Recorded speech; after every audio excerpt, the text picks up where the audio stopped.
Astra Avisask. We meet again, you two. Hi, Catherine! Do you have any commissions for us today? Commissions, huh? Let me think. Oh, how about this? Please attend the Academia's Academic Symposium this afternoon and recite a love poem on stage. Wait, say what now? And if possible, please also use your camera to capture the reaction of the audience upon finishing the poem. Huh? What kind of commission is that? I see. It appears that you're not interested in this commission. In that case, please go to Port Ormos and convince the Eremites there to spend some time volunteering at the local orphanage. Hey, that's not any better. I'm sure the mercenaries will have some interesting reactions as well. Paimon's gotta ask, just who exactly has been submitting these commissions to the Adventurers Guild? Oh, the commissioner? Well, actually, I just wanted to see the two of you in action. Was it so obvious? I was hoping you would actually take one of those commissions. That kind of chance to observe humans doesn't come by often. Ah, so it's Nahida. Paimon just knew Catherine wouldn't crack those kinds of jokes. When did you get into her head? From when she said, Ad Astra Abisask? So it's been you this whole time? Are you done resting up, Nahida? Yes. I've been sleeping ever since we parted ways, and I even had a really, really long dream. It was another dream about the Sub-Zerus Festival, except it was a happy one. In my dream, I was sitting in the middle of a flower terrace, and everyone in Sumeru City was holding hands as they danced in circles around me. They danced round and round, and everyone looked really happy. I also got to sit on a gigantic flower carriage. Ferris, the Knight of Flowers, raised me really, really high above the ground, and I was throwing an endless amount of Yalda candies at the children. You know, Nahida, maybe your dream is how the Sub-Zerus Festival really should be. It's meant to be a joyous time where everyone gets together to celebrate your birthday. Huh? Wasn't I describing a really happy dream? Why are you both looking at me like that? Wait, could this be an example of the emotion known as pity? No, we aren't pitying you. That would only make everything worse. We just don't want you to feel too sad. By the way, have you had a chance to visit Dunyarzad? How's she doing? The Homianis haven't allowed any visitors after the festival, so we haven't been able to check on her. Yes, I paid her a visit right after I woke up. She was resting at the time. Her condition is stabilized. However, since Elazar is a manifestation of the withering on the human body, we can only cure it by finding a way to take care of Irminsol's own withering. But for the moment, our top focus should still be figuring out what the sages are up to and what they're planning. Right. Who knows what'll happen if they manage to pull off another scheme like the Samsara of the Sub-Zerus Festival? So our first priority should be investigating and putting a stop to the sages' activities. As for how we should pull that off, let's discuss it somewhere else. There are too many adventurers around here. Oh, good point. Sorry, adventurers. We're gonna be borrowing Catherine for a little while. Let's continue our chat here. Okay, so do you have any ideas on how we can investigate the sages, Nahida? Actually, I've already done a little bit of work on that. But for now, I want to hear your thoughts.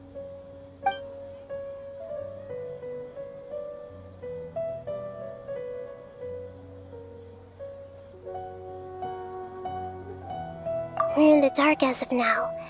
Since we still don't know anything about their goals, any rash move could tip them off and lead to terrible consequences. After all, every person in Sumeru City is one of their hostages. I've already tried that, but all the key members of the Academia, even the core of 30 guards, intentionally avoid wearing their Akasha terminals. It seems that from the very beginning, they've been guarding against info leaks from the Akasha. Of course, it could also be because they're wary of me. Have you already caught the sage's attention? I'm guessing not yet, but distrusting me would make perfect sense if they've ever paid attention to the urban legends about me. In any case, I probably can't take over their minds directly. No way, that's too risky. You mean it'd be too easy to get caught? No, it's not that. We shouldn't involve innocent students in this. A single mistake could completely ruin their lives. Doing that would be ignoring the safety of my people for my own selfish goals. How is that any different from what the sages are doing? That's a good point. Spoken like the god of Sumeru.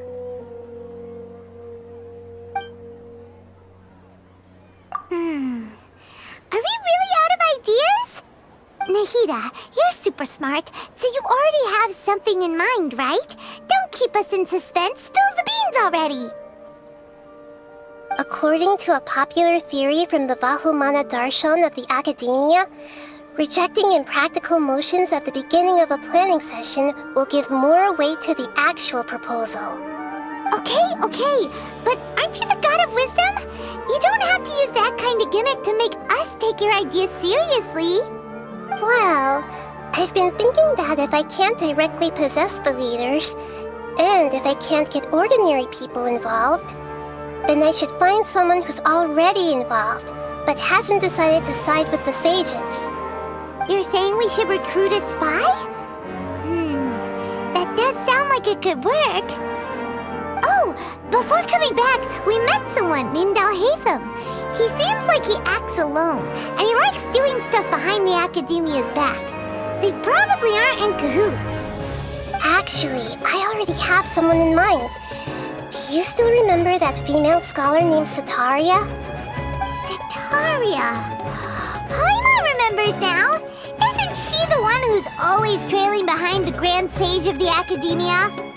We ran into her basically every time the Sub-Zero's festival repeated itself. You could even say we're old enemies by now. Paimon still remembers the smug and mean way she always spoke to Nilu. I've always liked observing all kinds of people, and Setaria has always stood out from the crowd. She was born in the desert and was hailed as their greatest genius.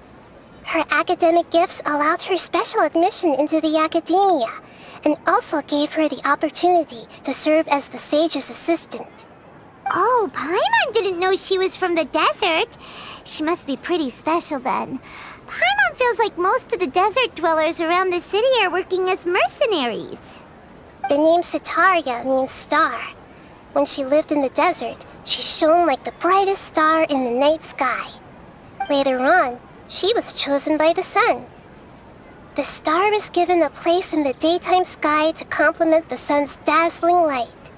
Soon after, the star witnessed the sun scorching the earth, which brought forth many disasters. The star began to waver. Instead of staying beside such a sun, wouldn't it be better to return and light up part of the night sky? But in the end, she couldn't give up the radiance of daytime.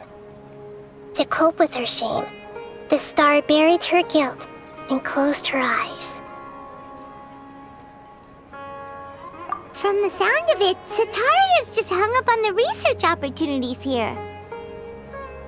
But she doesn't really support the Academia. She still feels guilty about not doing more for the desert, right? She's just running away from her problems. Indeed. When they are presented with complex moral issues, many people will simply plug their ears and go with the flow until the problem can't be fixed anymore.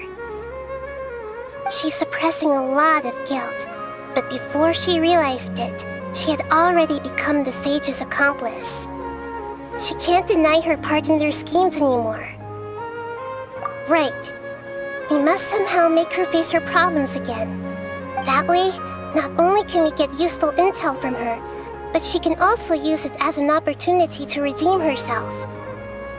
From my past observations, Setaria will take a day off from the academia every 10 days to do some shopping in the city. Tomorrow afternoon just happens to be a shopping day for her. That'll be our chance. To prepare, let's go check out some of her favorite spots, and have a quick chat with a few of the vendors there. This should be Setaria's favorite fortune-telling spot. So should we ask the fortune teller about Setaria? No, I already have enough information on Setaria. The most important thing now is for you to pay attention to the vendor's talking style and key characteristics.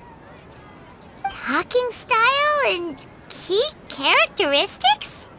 My poor lost lambs. Have you become troubled over your fates? The divine voice of wisdom often echoes between mine ears. If thou be blessed today by the gods, I may be able to show you the way. Huh? Really? Nahida, you've been whispering things to her? Shh. My friend here has some doubts regarding his future. Can we get a fortune reading for him? Of course, of course. In that case...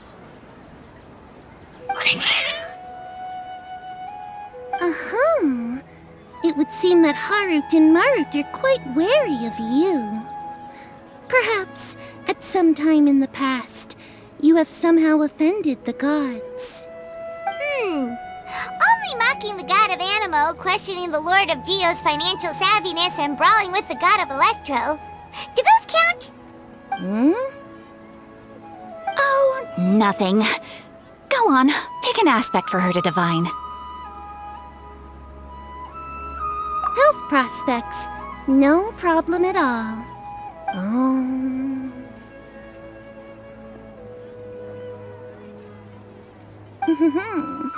The gods have spoken. The truth shall be revealed. Your life shall continue on for many tens of thousands of years. Impossible. Harut, Marut, did you two spoil my divination? I've never read a fortune so absurd.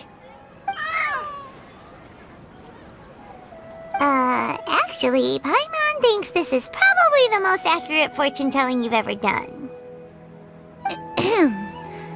I admit that the orientation of today's celestial matrix is, suboptimal. As such, there will be no charge. Is that so? Well, that can't be helped. If you were to bring some food offerings for Harut and Marut on your next visit, perhaps they could help you reverse the wheels of fate.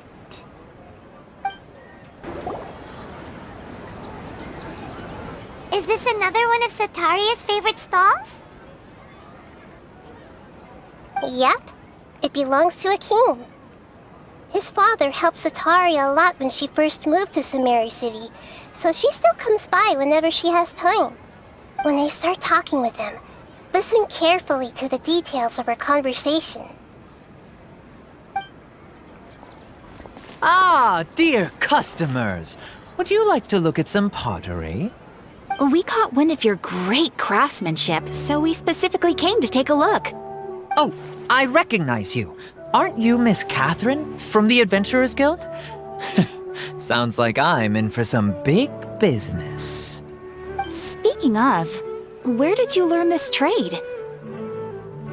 I suppose you could say it all started with my dad. He's a mason by trade, but I picked up an interest in clay while apprenticing for him. After that, I began making pottery by myself in secret, and I simply changed trades when my works turned out well. Although it's a pity that I'm no longer making much use of the knowledge provided to me by the Akasha. That's nice. You're making a living doing something is your father still working as a mason? Oh no, not anymore. A few years back, he fell from a roof and broke his leg. Since he had already saved enough Mora over all these years, he's just enjoying the retired life in Port Ormos nowadays. I see. We wish him peace and happiness in his retirement. I'll have someone in charge of logistics at the guild come by another day for some goods. We'll leave you to it. Take care now. No problem. Rest easy, all our goods are sure to meet your every need. This should be our final stop. Setaria's always thinking of this restaurant when she's working at the academia, so she always comes by whenever she's out in the city. Nahida, you've really thought of everything!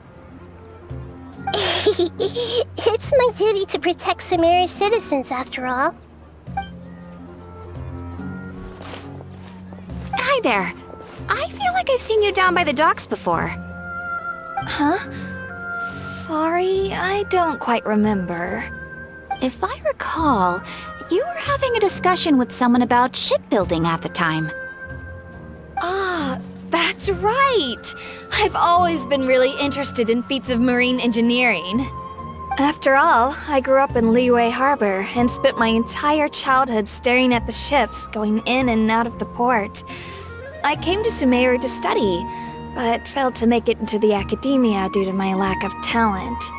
But I'm still discussing all kinds of problems with different scholars, and I'm continuing to study and perform research from the restaurant's basement. I'm sure I'll get into the academia after their next round of exams. What an admirable spirit for learning! Amazing! Sure, but you'll find hardworking people wherever you go. So this restaurant has a basement as well? Huh. First I've heard of it. That's right. It's not usually open to patrons. Most of the time, employees use it for breaks or to hold private events. I see. Yes, that makes sense. Well, good luck with your studies, Miss Chishan. Thank you so much. As long as I can make it into the academia as an official student, I'll be happy. So, was that everybody? Mm-hmm. 3 familiar faces should be enough for Setaria. What's the point of all the information we've collected? Nahida, you still haven't told us how you're planning to make Setaria face her problems. Setaria is already used to avoiding her problems, so we must find a way to break through her usual sensibilities. I remember that you mentioned that the Eremites in Port Ormos are all making a fuss about the upcoming resurrection of the Scarlet King. Although it's all just a boatload of nonsense, the faith of her homeland may turn out to be Setaria's soft spot. Oh, Paimon gets it now! You want to take advantage of the guilt Setaria feels about her homeland. Although she knows she should return home to help the people of the desert, all she's done is conspire with the sages. So how do we set that up? Well, the Scarlet King is long gone, and Setaria is also too smart to fall for any simple tricks. If we simply engaged her under the guise of the Scarlet King's believers, she would definitely be wary of us, and we may not get anywhere. But if we were to borrow some of her close acquaintances to talk with her, her reaction would probably be very different. So, you mean you're going to possess those people we just talked to? Yep. Possess them through the Akasha. Imply that they've already converted to the faith of the Scarlet King, and then convey our made-up will of the Scarlet King. As long as everything goes smoothly, we'll get through to Setaria for sure. She'll never guess that we had anything to do with it. So that's how you're going to use all the info we collected on these people. It's so that you won't slip up and break form. Possessing them will only work if you can manage to pass off as them. Exactly. So, best of luck with impersonating them. Huh? Best of luck? But we don't know how to possess anyone. That's no problem at all. I'll just share all their senses with you once I've possessed them. As long as you're also wearing an Akasha terminal, the effect will basically be as if you've possessed them yourself. Huh. That is pretty convenient. But why does he have to do this? Can't you do it yourself? Although I've been observing humans for a while, I've never been good at imitating them. You're not wrong. It's always been painfully obvious whenever you try to pass as Catherine. If it was at all possible, I would have preferred to leave these people alone. But seeing how things are now, I probably should just accept it and push on. Yeah, don't beat yourself up over it. We're only doing this to help everyone, and we'll only be borrowing them for a little while anyway. Alright, then let's give it a go tomorrow afternoon.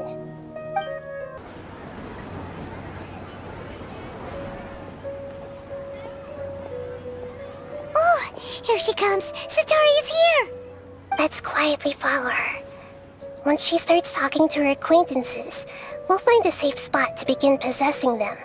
As for how we'll sway her to our side, I'll leave that to you. I trust you'll know what to say. Paimon's starting to feel kind of nervous. Okay, let's go.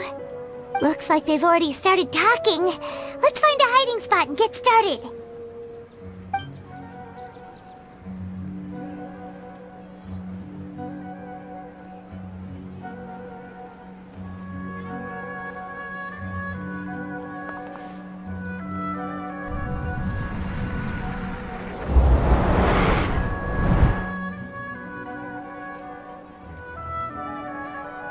That's right. You really can't force anything when it comes to love. And besides, everyone around me has a very different background and outlook. Are you still listening to me, Nahida? Oh, of course I'm listening. You were talking about troubles with your love life, right? I heard everything you said. Okay then. You just seemed a little distracted for a moment there. Strange. Your cats seem pretty worked up. Is something wrong? I always thought they were quiet, happy kitties. Oh, what are their names again? Ah, that's right. They are just little darlings, aren't they? Harut and Marut.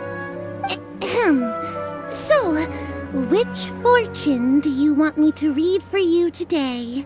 You must have come for another echo of the divine voice of wisdom.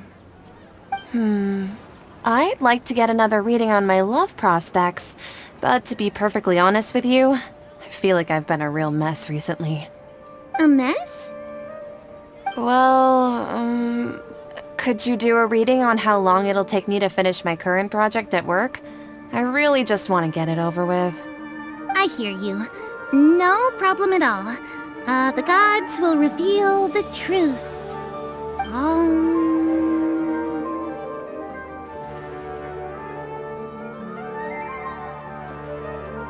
The gods are asking, Setaria, why haven't you gone home? Why haven't I gone home? Do the gods really know everything I've been thinking about? Setaria, why don't you just go home? It's a demand now instead of a question. The gods seem to be truly upset. I'm sorry. I know I failed the gods. Please pass on my most sincere apologies and ask for their divine forgiveness. And, if I may ask, Nahida, is there a specific god who's speaking to you right now?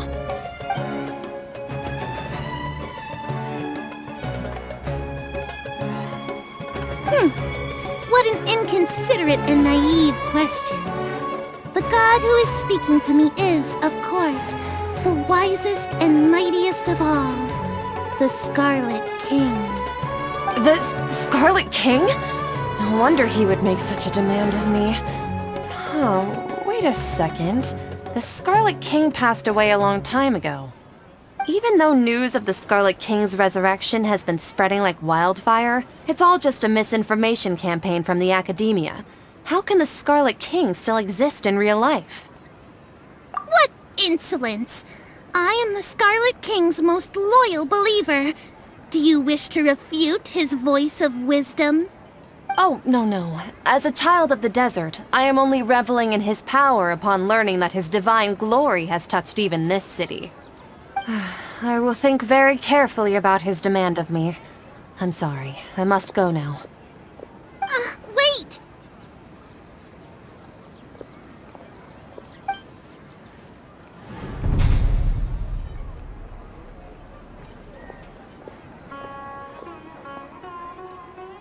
Whoa!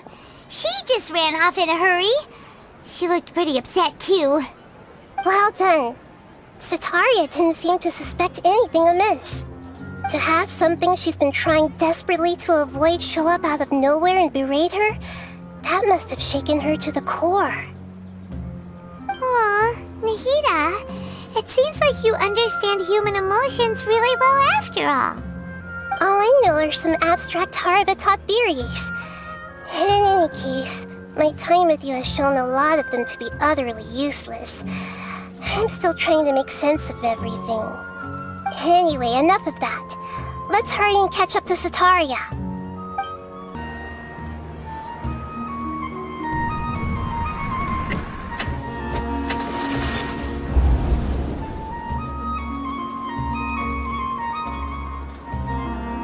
It's okay. I just got caught up in something. Oh, actually, didn't you ask me to help you look for work? What kind of work were you looking for again? Oh, right. Your old man's craft. How could I forget? Speaking of, how's he doing? Is he feeling any better?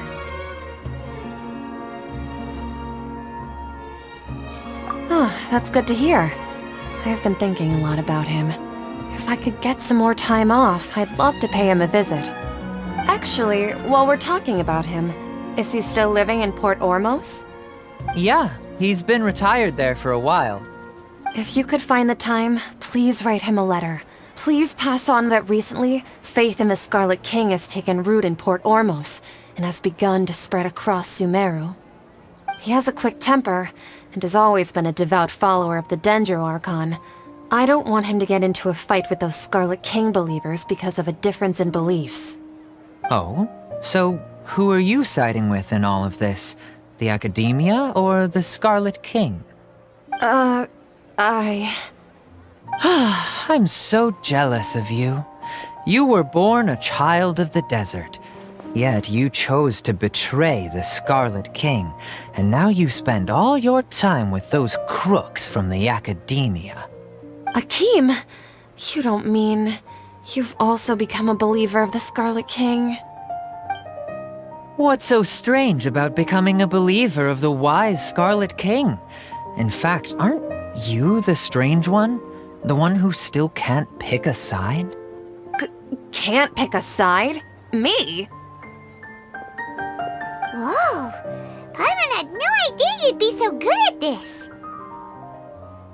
You really zeroed in on the issue and put it right in front of her. It might feel a bit overwhelming for Setaria. But once everything is over, I'll be sure to pay her a visit to her mind and explain everything. Anyway, let's keep going.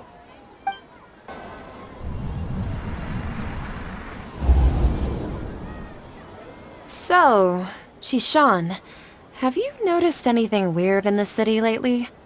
Like, as if someone was trying to preach to you about something? Wait, did you just say attic? I thought this place didn't have an attic. Also, don't you usually study in the basement?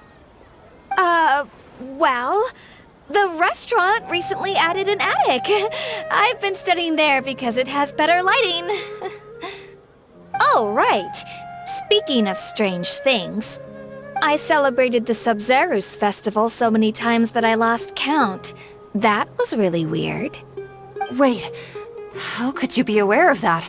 That should be impossible. Nothing in the report indicated anything like that. Are you still failing to realize that the Academia's lowly tricks could never deceive all of Sumeru's citizens? Shishan, don't tell me that you've converted to the Scarlet King as well! What an absurd question. You make it sound like I should be ashamed for becoming a believer of the Scarlet King. In reality, shouldn't you be the one who is ashamed? You, who worked side by side with the academia and treated people as nothing more than experimental subjects? Please, please stop! Even now, Setaria's still trying to run from her problems. She can no longer justify everything to herself. Hey, she's trying to talk to the guards! What should we do? This is the most important part of all. Quick, get ready. Mercenary, you're a member of the Corps of 30, correct? Please help me pass a message to the Matcha right away. The situation in the city is getting out of control. Please, try to remain calm, miss. Tell me what's happening in the city. Heretics are infiltrating the city, and they've already converted many residents to their side. Heretics? What kind of heresy are you talking about? The Scarlet King! Many people I know have suddenly started believing in him, but he's long dead. It's impossible. Miss Setaria, nothing is impossible. You know my name? The Scarlet King is immortal, and all who defy him will one day pay the price. You must face the truth, Setaria. You tread a treacherous path, and the longer you ignore it, the tighter the Academia's grasp on you will become, and the deeper you will be ensnared. Child of the Scarlet King, never forget that the desert that belongs to you lies elsewhere. What's so strange about becoming a believer of the wise Scarlet King? In fact, aren't you the strange one? The one who still can't pick a side? What an absurd question. You make it sound like I should be ashamed for becoming a believer of the Scarlet King. Setaria, why haven't you gone home?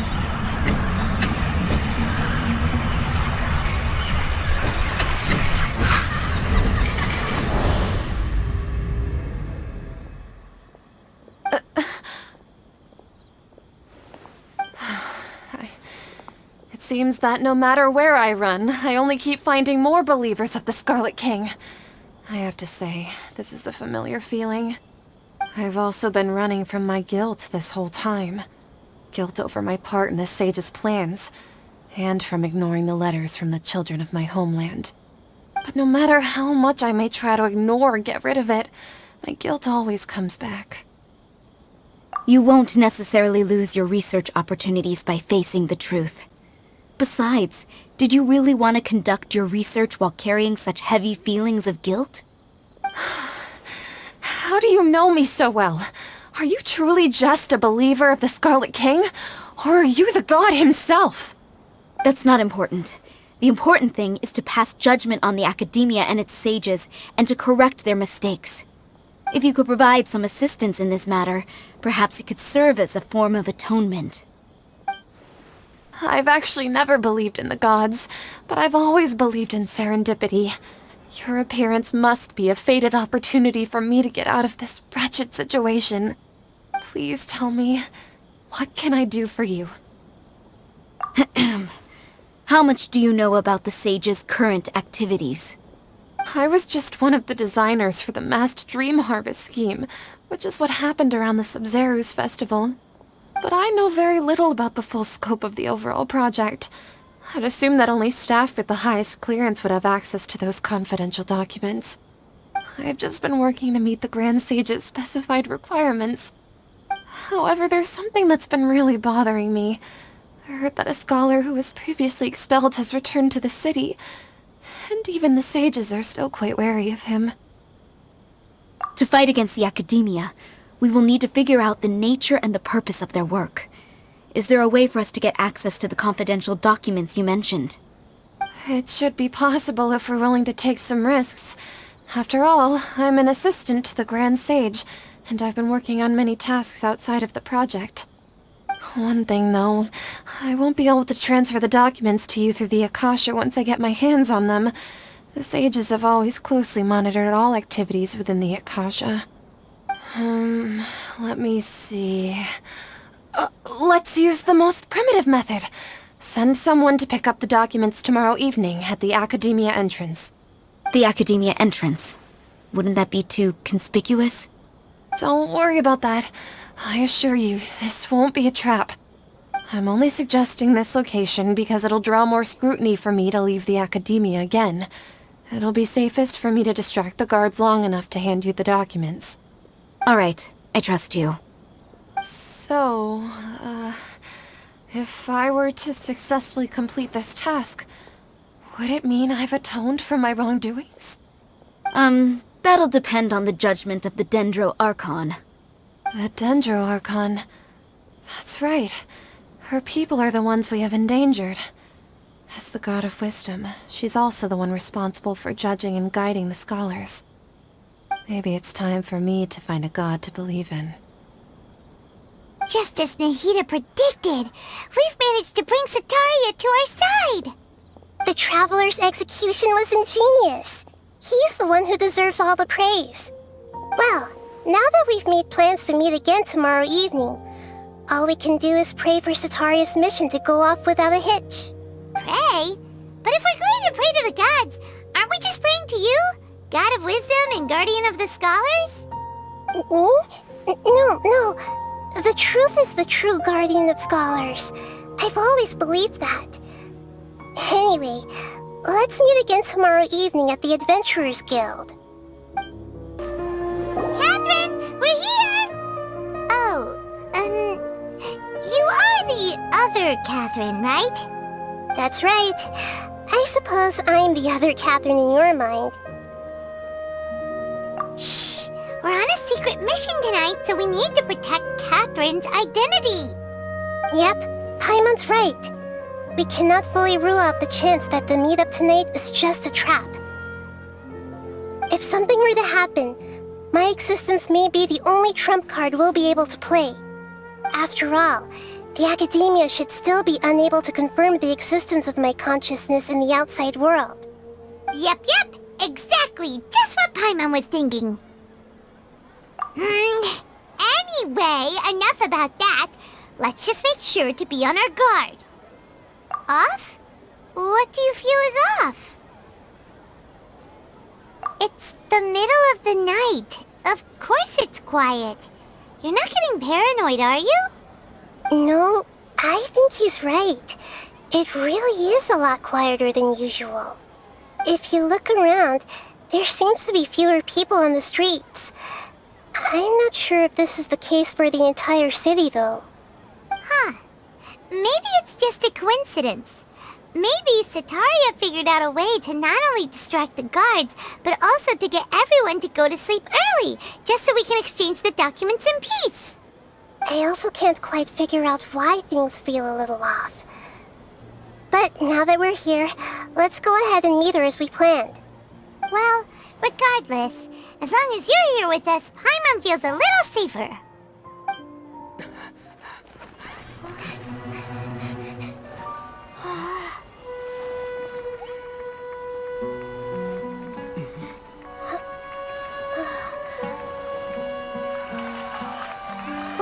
What are all these people doing here at this hour of the night?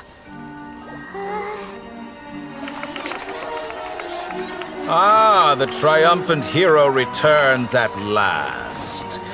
And to a rather spectacular welcome, even if I do say so myself. You're the outcast, expelled from the academia. Indeed I am. Although these days they tend to call me the Doctor.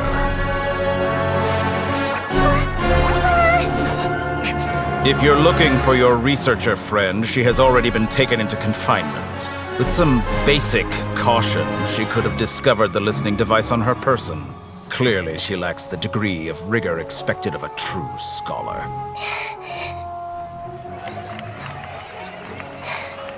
The people of Sumeru City. What have you done to them?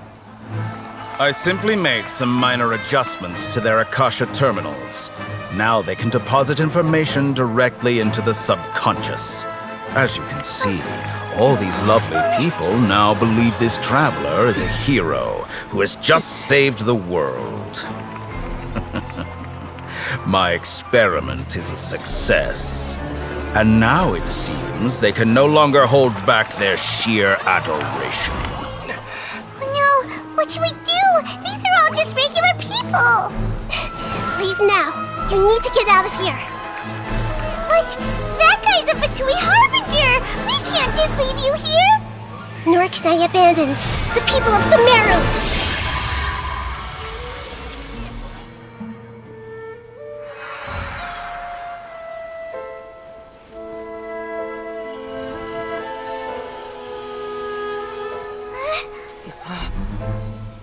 Don't worry. We'll meet again outside of the city.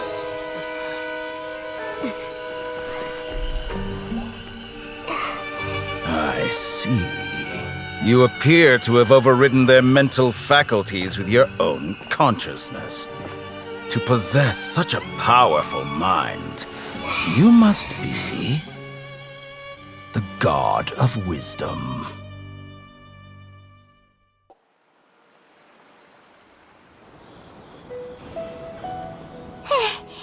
This should be far enough. Whew. Paimon needs to catch her breath first. Is Nahida going to be okay? We only made it out because of her. Paimon wasn't counting on running into a new Harbinger here, let alone such a high-ranking one. That guy was number 2. So scary. He called himself the Doctor. Remember, Tighnari told us about him. Setaria did say that someone who once got expelled from the academia came back recently. And that even the sages are wary of him. Yep, sounds like she must have been talking about the Doctor. Yeah, now that the Doctor's in the picture, we're no longer just dealing with the academia. They're in cahoots with the Fatui. But what are the Fatui after this time? Another Gnosis? Yeah, things would be a lot easier with Nahida's help. Nahida said we'll meet again outside of the city. But we can't just keep waiting around, right? You mean... Oh, right! Wasn't he invited by the sages to work on some project when we were staying with him in the Vidya forest? That has to be the same project. Even though he turned it down at the time, he might still know something. There's no time to lose. Let's go to Gandharvaville. Hold it right there. A blonde-haired traveler and a floating fairy. We've got you, all right. Take a look around. You've fallen right into our trap. Are you mercenaries from the Corps of 30? Did you come here to arrest us? Corps of 30? We're nothing like those government lapdogs who don't even get scraps for their work. We are an elite brigade that commands the highest commission rate in all of Sumeru. We're here on the orders of a client known only as the Outcast. The Outcast? An outcast from the academia? But why wouldn't the Doctor just send the Fatui after us? Still wasting time on idle chit-chat. We'll shut you up soon enough. Get them! You're up, Traveler! That was pretty rough. Is that what elite mercenaries are like? Yeah, looks like we'll have to keep our guards up. But this Doctor guy seems like a pretty tough opponent. He knew exactly where to set up an ambush. Did he predict that we would try to find Tighnari? Going up against smart people is tough. Anyway, let's keep going. Oh, it's the Traveler and Paimon. What are you two doing back here? Kale! It's nice to see you again.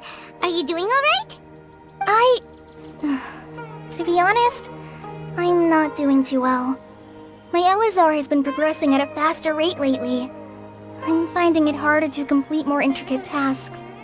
As a result, Master Tighnari is taking me off the patrol schedule. He will only allow me to stay here and coordinate other people's tasks. Oh, Kale. Speaking of Tighnari, did he go off on patrol? We're here to talk to him. Oh, Master Tighnari? He just left the Avidia forest a little while ago. He was headed to Party's DI. Huh? He left? What? Isn't Tighnari always saying that he never wants to leave the Avidia forest? He even turned down the sage's invitation. I thought it was weird too. Master Tighnari always prioritizes his work as a forest watcher above everything. He almost never leaves his post.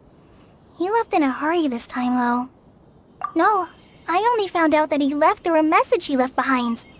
He also made sure to delegate all his tasks using a schedule. To leave in such a hurry? I'd guess he had something urgent to take care of. Master Tighnari originally studied in the Immorta Darshan of the Academia, and Partis DI is something like the Immorta's research base. Many rare shrubs and grasses have been planted there for research. I know that before he became a forest watcher, Master Tighnari once spent a long time conducting research at Partis DI. A research base, huh? Gotta wonder what kind of research Tighnari just decided to work on all of a sudden.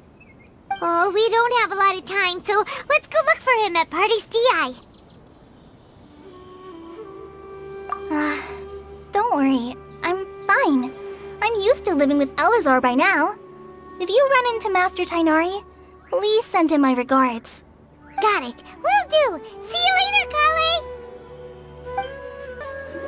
Wait, look who it is! Thank goodness you're okay. We were so worried about you. Hey, this was supposed to be a touching reunion, but you're ruining the moment. Actually, it's very smart of the Traveler to be wary of me right now. After all, the Doctor has shown that his technology can apparently even control human minds.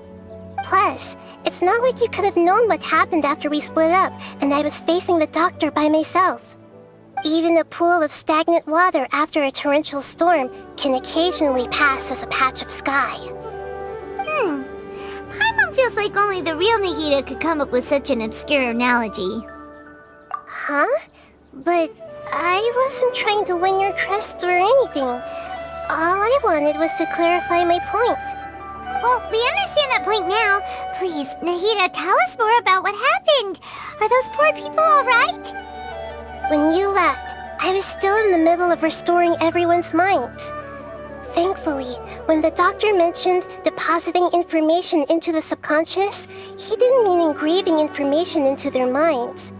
Instead, he did something closer to creating hallucinations. That was still within my power to fix. Luckily, I managed to finish my restorations and mind jump away from him just as he was about to capture me. Whew. What a relief. The Doctor sure pulled out some hidden cards, but good thing we had Nahida with us.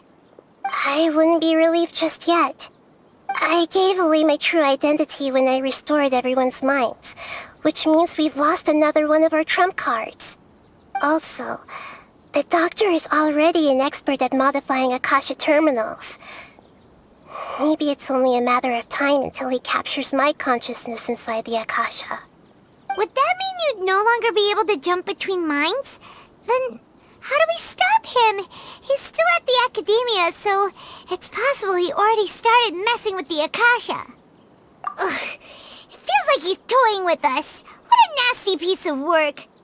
Plus, the Doctor's combat ability alone is apparently enough to make him worthy of being number 2 of the Fatui. We shouldn't give up hope just yet. Let's try to find another way to attack this problem. Actually, Nahida, how did you know we were trying to get to Party's DI? Have you been waiting for us? Yes, I have. I can see the Traveler's elemental energy, so I deduced your destination by looking at the direction you were moving in.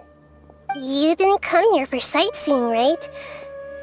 Did you find any leads? We're looking for a scholar we know. His name is Tighnari, and the sages once tried to reach out to him. Why don't you come inside with us and see what we can find? Okay, let's just hope we won't get him into trouble.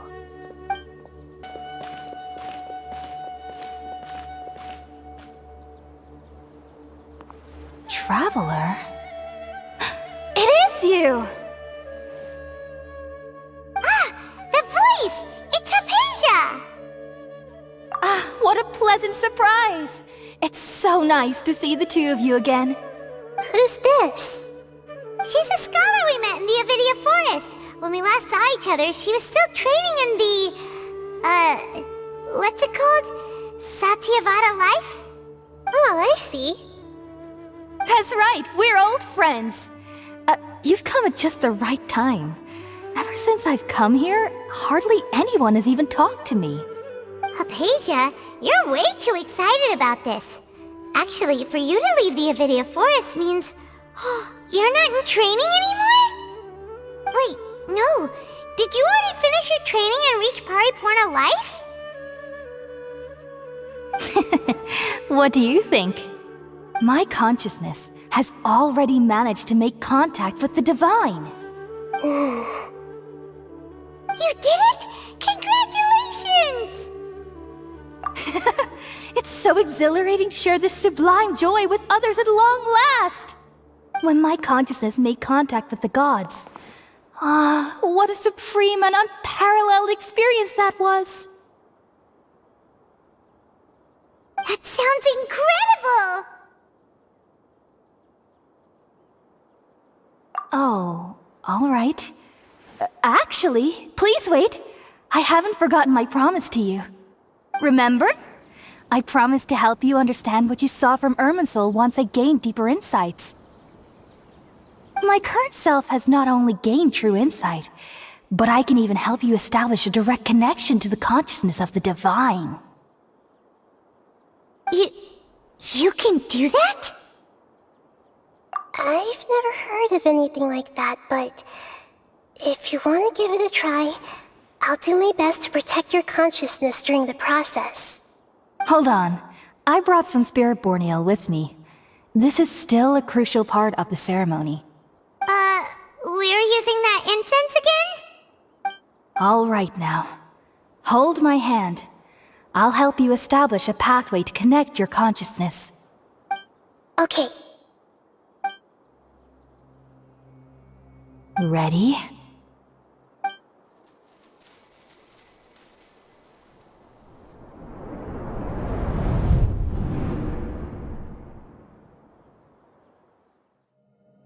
It took 3 betrayals for me to finally understand. The world is just an elaborate tapestry of lies. My fury will never be quelled. The first to betray me was a god. My creator. My mother. Valuing strength above all, she saw no worth in me and I was discarded. The second was a human. My family. My friend. Consumed by fear, he saw me as an abomination. The third was one exactly like me. A hope for the future. A fledgling barely out of the nest.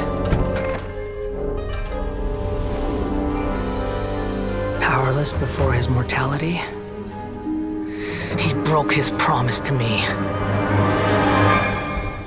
Humans, they can't be trusted. And the gods fill me with pure loathing. So I said good riddance. I denounced the world and laugh in its face. My chest will never again be defiled by worldly filth.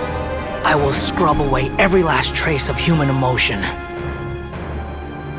Then it will be empty, a blank slate, and ready to receive a supreme gnosis, brimming with pure divinity.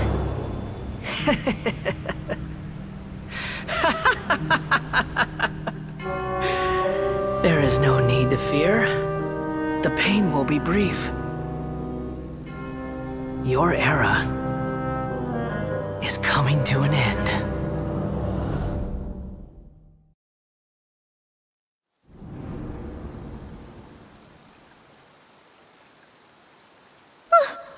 What was that? Did we actually just see the Balladier's memories? Everything matches what we know about him. connected to the divine consciousness that Hypatia was talking about. You saw it, right? You felt it, right? Such a majestic god! Such a noble will! Such sublime emotion! Alas, shame. If only that which beats within my chest wasn't a filthy mortal heart. Oh, great and merciful God, please grant me forgiveness and salvation. Do you understand now? I'm afraid this is no Puripurna life, but rather... Ah! You! Why are you so mean to me? Why is everyone hiding from me? I found divine wisdom. Shouldn't I receive praise and honor? Haven't I uncovered that light in the darkness? Hypatia? That's how I always thought everything should be. Wait.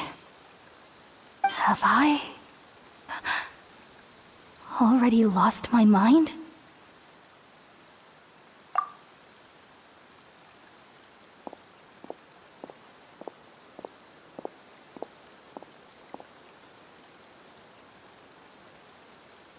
Wait, something isn't right!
Okay, we finally lost him!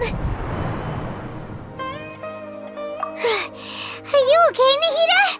Wait, no. Something feels different. You're back! Oh, the Traveler's back? Nahida was controlling your body for a while. It seemed like she jumped over to you as an emergency measure right before the Catherine puppet was destroyed. After that, Tighnari heard the commotion and came over. He helped us defeat the mercenaries and then he ran with us all the way here. What? You swapped places? You mean your consciousness also went into Nahida's body? Wait, then where is Nahida's consciousness? Where is she now? I never imagined that an individual's consciousness could be transferred around like this. Had I not seen it with my own eyes, I would have never believed it. I don't think this can be achieved with current human technology. Also, while we were running, the consciousness in your body told me to pass on a message. She said, "The doctor has found a way to trap my consciousness, so I can't journey with you anymore. But even in a moonless night, a shower of starlight can still drown out illusions and lies." Oh no! Nahida's trapped in the sanctuary of Surathana for good this time. Was that message all she left for us? It's pretty vague. Oh, that makes sense. Since the doctor captured her, she won't be able to say anything without him knowing. She's being extra careful. Even in a moonless night, a shower of starlight can still drown out illusions and lies. Huh. Paimon knows the moon illusions and lies are from that alchemical divination at the Sub-Zero's festival. Didn't Nahida use a starlight analogy before? It had something to do with Setaria. Oh, that makes a lot of sense.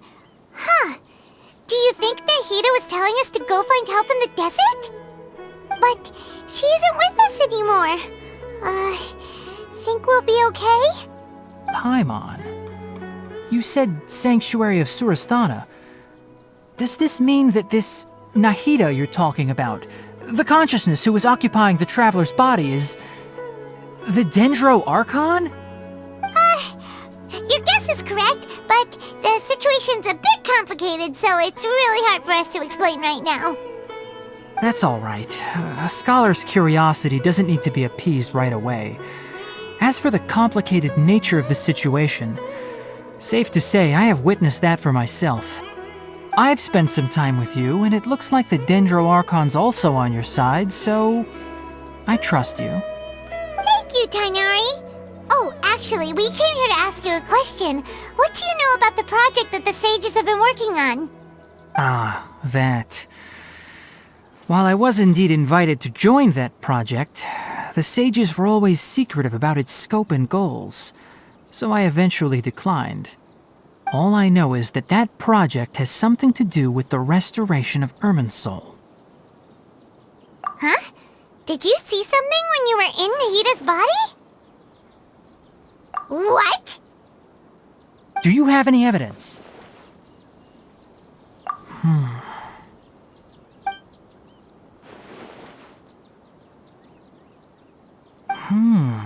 So that's what happened.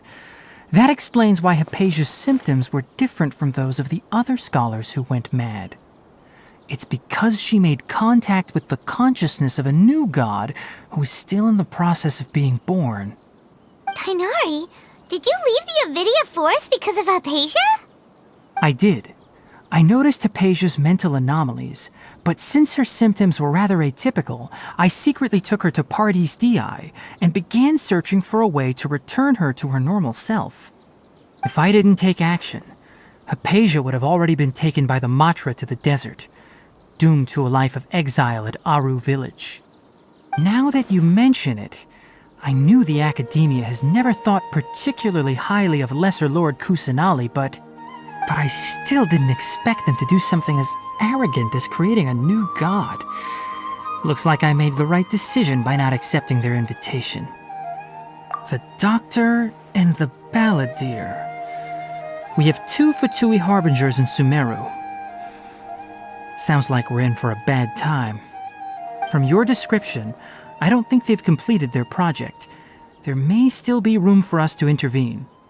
But then, what is the connection between creating a new god and restoring Irminsul? Yeah, it feels like we're still nowhere close to figuring out the sage's goals. Right, we've pretty much gone over everything we need to know, so we should head out. How about you, Tighnari? What are you going to do? I'll stay here for now. I still want to try a few more things to help Hypatia. If you're planning to go into the desert, start by heading for Caravan Rabat. That'll be your fastest route. Come find me here if there's anything else I can do to help. May the spirit of wisdom go with you. Thanks, Tighnari. Hopefully Hypatia will feel better soon. We're off then.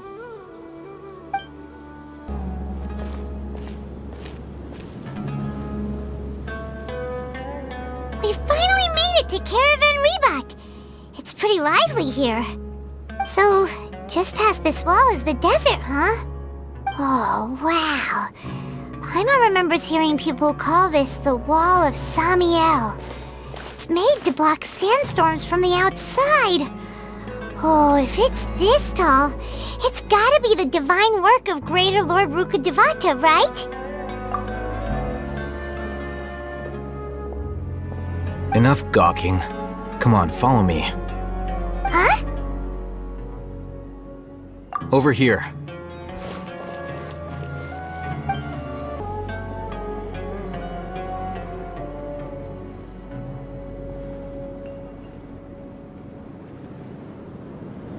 What the... Where did he go? How did we lose him? They were just here a second ago. More Eremite mercenaries? Who are they working for this time? Traveler. It seems like we were being followed again. You were too careless. You should have noticed those hopeless amateurs trailing you a long time ago. There's no need to thank me. I've never cared to keep track of personal favors. All I did was correct a mistake I happened to come across. It's a habit I developed at the Academia. You really gave Paimon a scare, Alhaitham. We never thought we'd run into you here. Last time we met at Port Ormos, didn't you say you were going back to the Academia?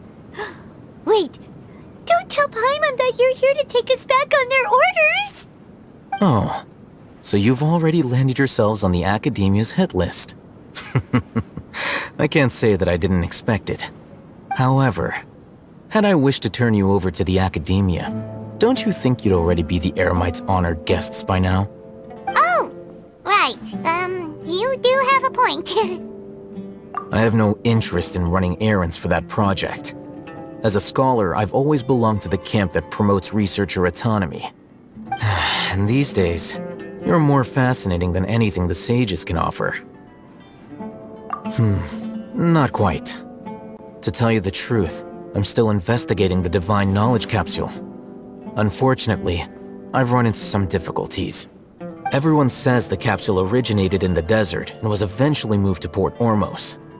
If I am to get to the bottom of this, I must understand how the capsule first came to be. Which brings me back to you and why you're so interesting.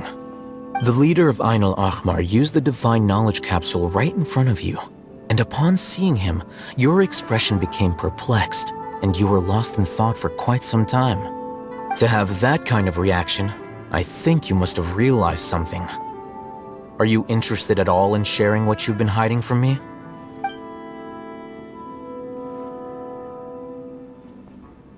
Alhaitham, you really have a ridiculous eye for detail. What kind of person even notices or remembers stuff like that? So that's your answer. Well, I do work for the Academia after all. So considering that, it is indeed wise to keep your cards close to your chest. But that does prove you do have some undisclosed information about the Divine Knowledge Capsule. Am I right?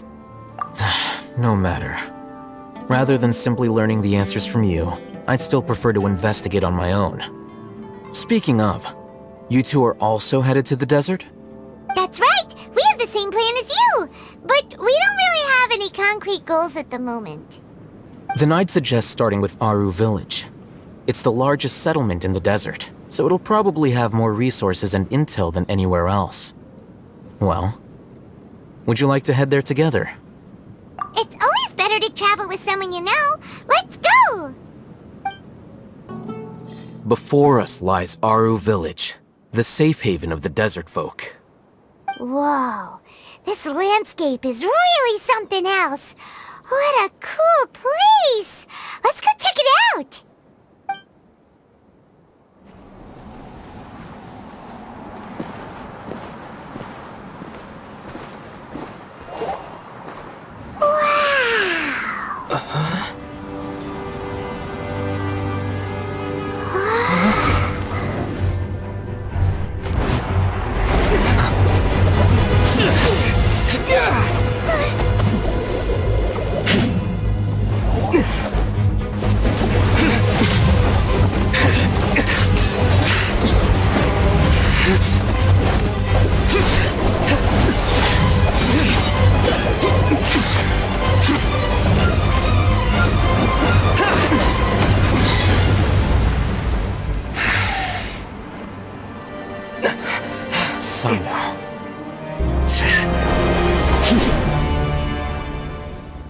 Unless my memory fails me, we have barely spoken 2 words to each other before now at the Academia.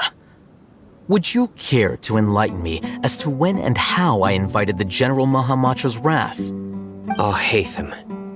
Do not think you can escape my judgment, just because you managed to escape my attack.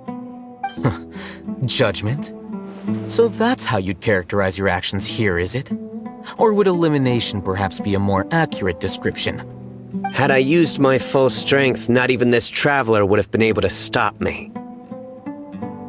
Though styled like an assassination, I sought only to ensure that my target would be unable to flee or resist. Standard practice for the Matra, as well you know. Seemed to me more like your own personal touch. Who is that, Alhaitham? Did you call him General Mahamatra? Yes. General Mahamatra Sino, head of all the Matra at the Academia. He's a formidable hunter, and the ultimate nightmare for any who have committed academic crimes. You seem to have placed a lot of trust in Alhaitham, to the point of blocking an attack for him. If I were you, I'd never choose to side with him. I wouldn't believe a single word that comes out of his mouth. I have been pursuing this scribe for a long time. I urge you, stand back and do not seek to defend him any longer. Otherwise, there will be consequences. Has Alhaitham done something wrong? Paimon doesn't think he's as bad as you've made him out to be. I won't waste my breath explaining things. Alhaitham, I saw it during our fight. Take it out. The divine knowledge capsule you're hiding on your person. Unless you want me to retrieve it for myself. Very perceptive of you. Nothing escapes a Matra's senses.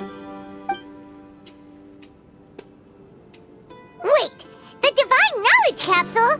Didn't it fall into the Matra's hands in Port Ormos? No wonder you speak with such confidence, Sino. But I must admit, I'm very curious. What does this capsule mean to you? And why, as General Mahamatra of the Academia, are you all alone in the desert?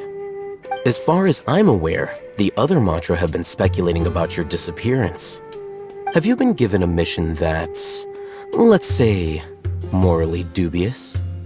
If I was the real target of your mission, what was stopping you from simply using your authority and resources to judge me within the walls of the Academia? I should have known you'd be difficult to deal with. You two? Ugh! What you would do, Traveler? Paimon feels like we can't trust either of them! Ahem. Well, look at you two, acting all tough and self-righteous over there. Wait, Dia?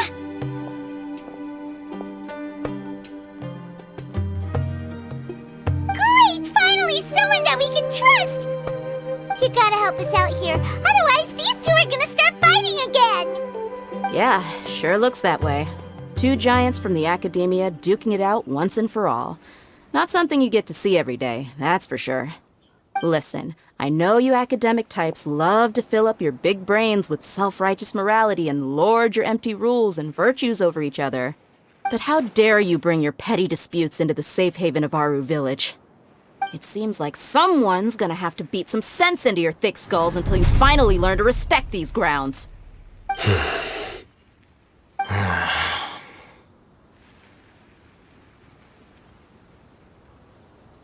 Hey, did either of you hear a word I just said? Whoa, what's going on? The wind's so strong! Is this a sandstorm? Paimon's gonna get blown away! Another sandstorm? What's up with these recently? Hey! All of you, over here, quickly! We have to take cover! Someone's calling for us! Oh, this wind is too strong! Let's get over there! That sounded like Candace. Come on, you two! Jeez, are all of you Academia folks such hard work? Move it! All right, stop yelling.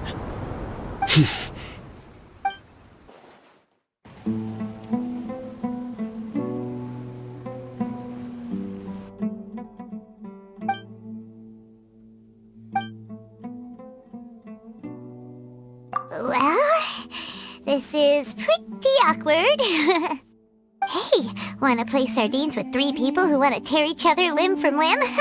Sure, why not? Sounds fun. The air is so thick and heavy. Paimon can hardly keep floating anymore. My sincere apologies, everyone. This is the home of our village chief. I will have to ask you to make do with this small room until the sandstorm dies down. Please, let me introduce myself. I am Candace, protector of Aru Village. Our savior has come at last! Nice to meet you, Candace. The name's Paimon. Thank you so much for helping us. There's no need to thank me. It's only right to help each other when the weather gets rough. Wow, she's so gentle and caring, like a nice older sister. Unlike those guys over there. All right. Now that we're all better acquainted, we should return to the topic at hand. As a guardian charged with the responsibility to protect my fellow villagers from harm, I was observing your conflict from afar, even before the sandstorm started. And now that you have set foot within our village itself, it is all the more my responsibility to make absolutely sure that you pose no threat whatsoever to us. So please, have an honest and sincere conversation with one another, and put your hostile feelings to rest. If anyone dares to start anything again while they are under this roof, I will not hesitate to send them out for some quality time with the creatures of the sandstorm. Oh, on second thought, Paimon may have misjudged Candace's character. And that goes for you too, Miss Dia. Do I make myself clear? All right, we got it, Candace. That's what I like to hear. So, which of you will begin? I was supposed to be a mediator, but I might have gotten a little too involved just now. Anyway, one of those two should probably start talking. Wait, that was you trying to be a mediator? I have nothing to hide, so there's no shame in explaining myself. While Alhaitham wasn't wrong about the other Matra not knowing my whereabouts, it's not because I've been assigned a morally dubious mission. Rather, I've chosen to exile myself. Huh? Exile yourself? A little while ago, I discovered that there was data missing in the Academia's project planning and development files. What little they did report clearly did not match the project's actual progress. As General Mahamatra, I had the responsibility and authority to request an audit. However, to my surprise, the person responsible for the erroneous data was none other than Grand Sage Azar himself. I tried to investigate the issue myself before submitting a formal audit request, but I soon found that all leads and potential pieces of incriminating evidence were carefully concealed from me. I began to realize that they were cautious of me from the very beginning. Unsurprisingly, the Grand Sage rejected my audit request as soon as the submission reached his desk. He even said to me, "The power of the General Mahamatra is granted by the sages. You have no right to judge us." So they really are up to no good. I realized then that to the Grand Sage, the Matra are nothing more than tools for the sages to assert and maintain their control over knowledge. The vows that we took, the principles that we strive to uphold, they are meaningless to the academia of today. I believed it would be wise to flee the academia before the sages had a chance to take action against me. This way, they can no longer see nor predict my actions. I will never give up on this investigation. There's no need for someone else to give me power or authority. Once I find the truth, I will administer judgment by my own name. Sino seems to have the same goal as us. We're all investigating the sages. Plus, now that he's no longer the General Mahamatra, he somehow feels a lot less scary. Well, Sino, if that's your story, then why did you see Alhaitham as a target? When I was investigating the matter in the academia, I overheard a conversation between Alhaitham and a sage. The sages asked you to investigate a blonde-haired traveler. Do you dispute this, Alhaitham? What? Like many parts of the project, this assignment was undocumented. Now throw in your suspicious behavior with the Divine Knowledge Capsule, and I think we deserve an explanation. Yes. I was indeed tasked with investigating the Traveler. I'll hate them! After all, the promised reward was so great that hardly any scholar could have refused. The sage told me, once you've completed this assignment, I can give you a glimpse of divine knowledge. A most enticing offer. Unfortunately, those academics don't know me at all. Their words contained one key piece of information, namely that divine knowledge indeed exists. That gave me all I needed to know. From my perspective, the sages are far from trustworthy. Think about it. Isn't it a little strange they're so willing to share divine knowledge with anyone, even as a reward? So, I began my own investigation following the lead of the Divine Knowledge Capsule. In the end, I realized my wisdom in committing to this rather than collaborating with the sages. Had I been less guarded, I probably would have ended up like that Ain al-Ahmar mercenary, incapable of remaining sane for long enough to hold a conversation. You mean that the sages originally planned to dispose of you, using one of those capsules that drive people insane? I'd already given up on the assignment by then. I only told the Academia I was waiting in Port Ormos for you to appear so they wouldn't suspect anything. So it came as quite a surprise when I encountered my erstwhile target while investigating the Divine Knowledge Capsule. Criminals do love to talk about coincidences. Even though I ran into the Traveler by chance, I had no intention of providing assistance to the Academia.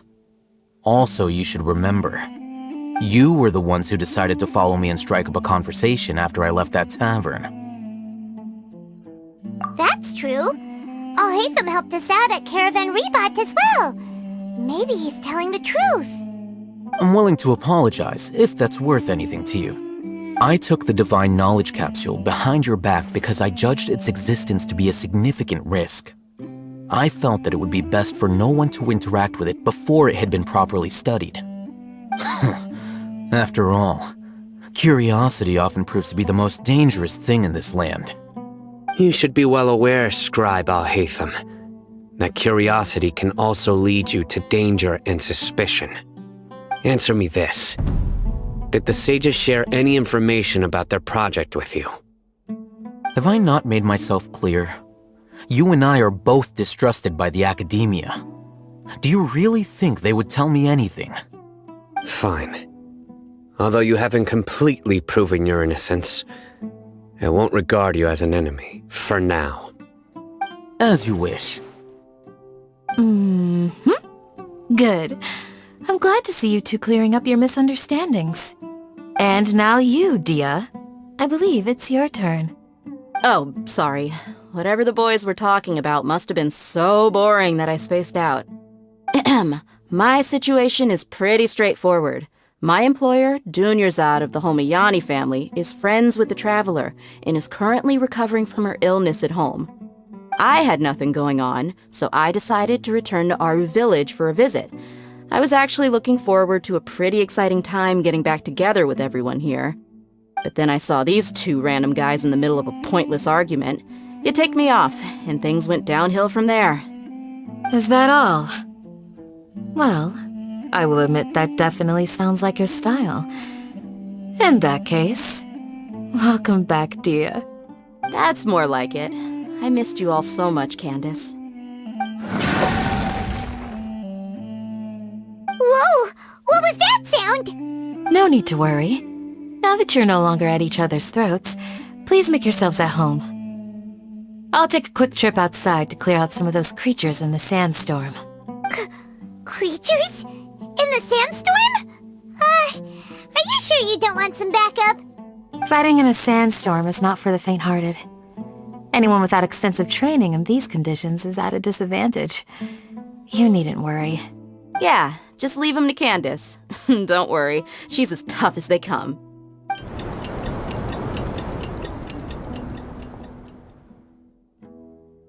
The wind's died down. That means the sandstorm's over, right? Candace still isn't back yet, though. Is she alright? Maybe we should go out and check on her. When you put it that way, even I'm starting to feel a little worried.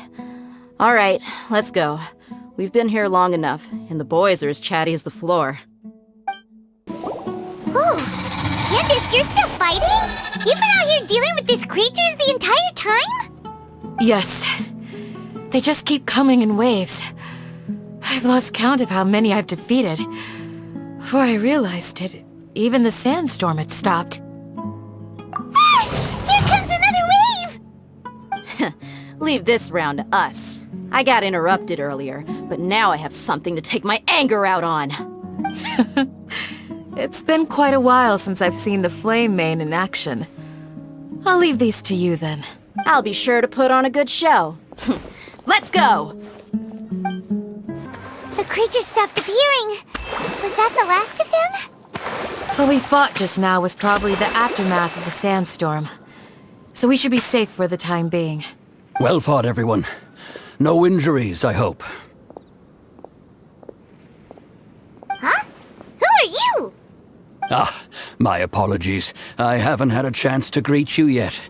I had my hands full taking care of the village's elderly and children. I am the chief of Aru village.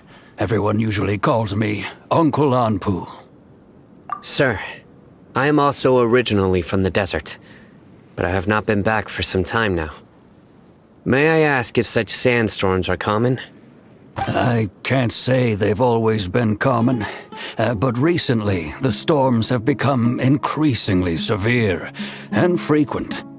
Besides sandstorms, we also occasionally get earthquakes.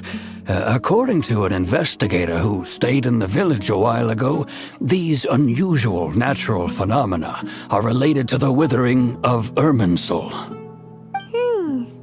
Another effect of Irminsul's withering. So, Irminsul's withering causes withering zones in the forest, and sandstorms and earthquakes here in the desert? Everything in the natural world is inextricably connected to Irminsul. These regional symptoms can indeed be a reflection of Irminsul's present state. Everyone in Aru village needs to take good care of themselves. Speaking of which, why haven't I seen a single village keeper since I got here? Village keeper? Who are they? Village guards like Candace? Does your curiosity know no bounds? Village Keeper is how Aru village refers to mad scholars exiled here by the academia.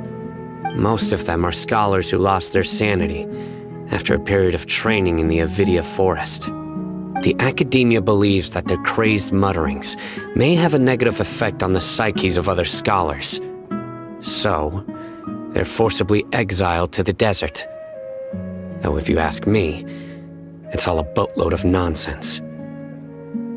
Alas, that's exactly what we've been trying to investigate. One by one, the village keepers have been mysteriously disappearing without a trace. But no one in the village has ever seen them leave.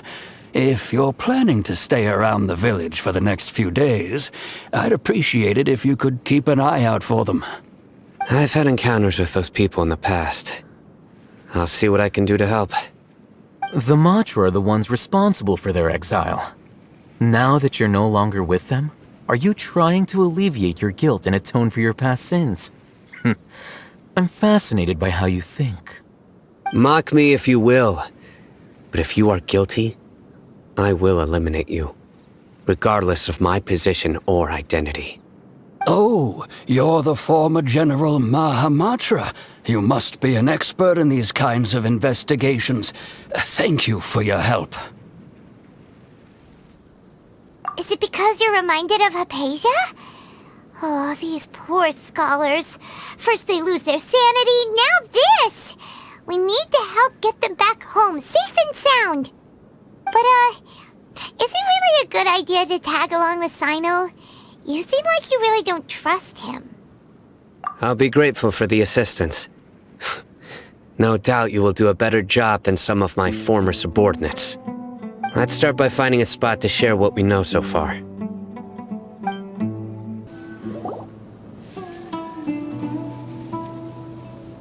Although I've sent myself into exile, I'm still doing essentially the same things as before. Do you still have any questions for me before we start our investigation? One of my former subordinates told me that this title has its origins in a strange incident.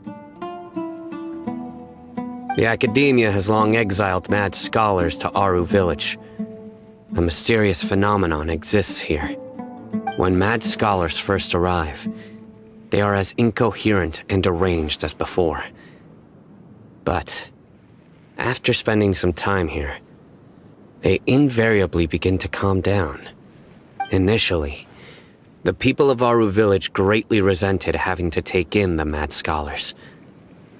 But a strange incident one night changed that. Aru Village was struck by the strongest earthquake in living memory. Seeing buildings on the verge of collapse all around him, the then chief of the village was preparing to take everyone to safety. Suddenly, he noticed a mad scholar crouching in a corner, caressing the ground with his hands. A soft, green light radiated from him, like a divine glow against the backdrop of night. Despite the powerful tremors that ripped through the ground that night, all the houses remained upright, almost as if they had grown roots reaching deep into the ground. In the end, not a single building collapsed, and no one was hurt. After that, the people of Aru Village treated the mad scholars with greater kindness, and began to refer to them as the village keepers. A soft green light? A mad scholar protecting Aru Village? What do you make of it, Traveler? Paimon thinks so too.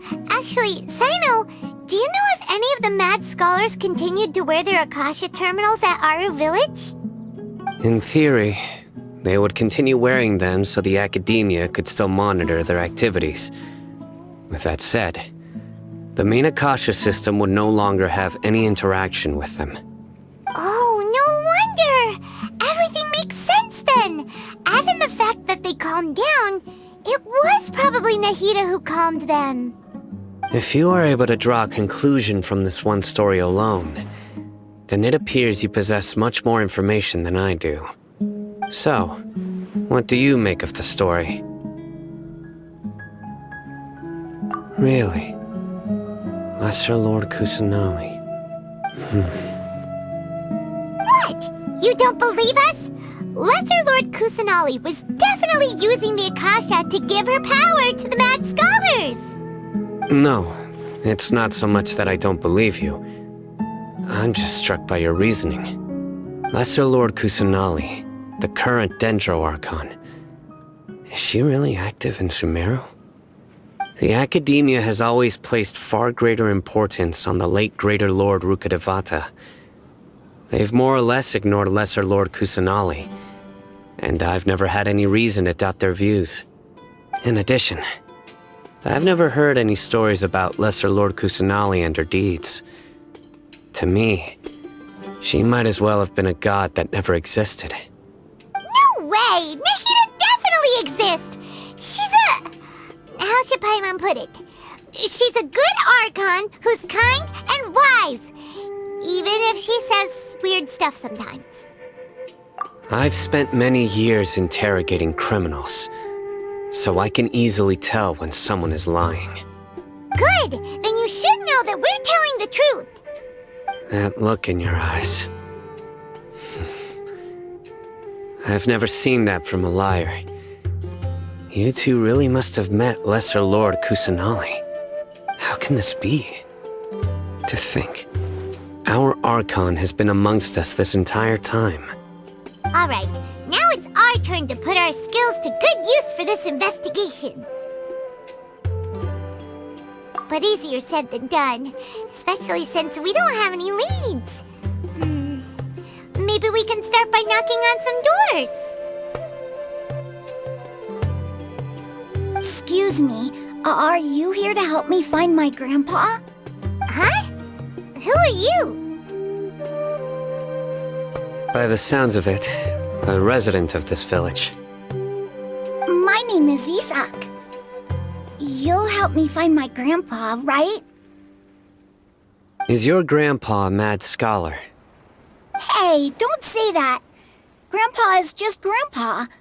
Why do you have to call him that? It's not like he's a bad person or anything. The person you're referring to is not a local. Yet you are. Why do you call him Grandpa? Grandpa is just Grandpa. He's my family. I heard everything you said to the village chief. Please, you gotta take me with you. I want to find my grandpa. I swear I'll help. I won't be a nuisance. Ah, so you're the one who was eavesdropping on us around the village chief's house. I was planning to go out and take care of whoever it was, but I had a vague feeling that they didn't harbor any ill intent. Whoa. Hytham wasn't kidding about Matra having sharp senses. Sino, he's just a kid. All he wants is to find his grandpa. Let's find a way to help him. Sorry. I was only listening in because I wanted to know where Grandpa went. Honest. If you don't believe me, you can ask Miss Candace. All right. But first, let's confirm the facts with Candace.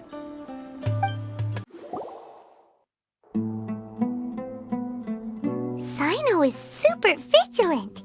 Is this what all the Matra are like? Ah, you're back already.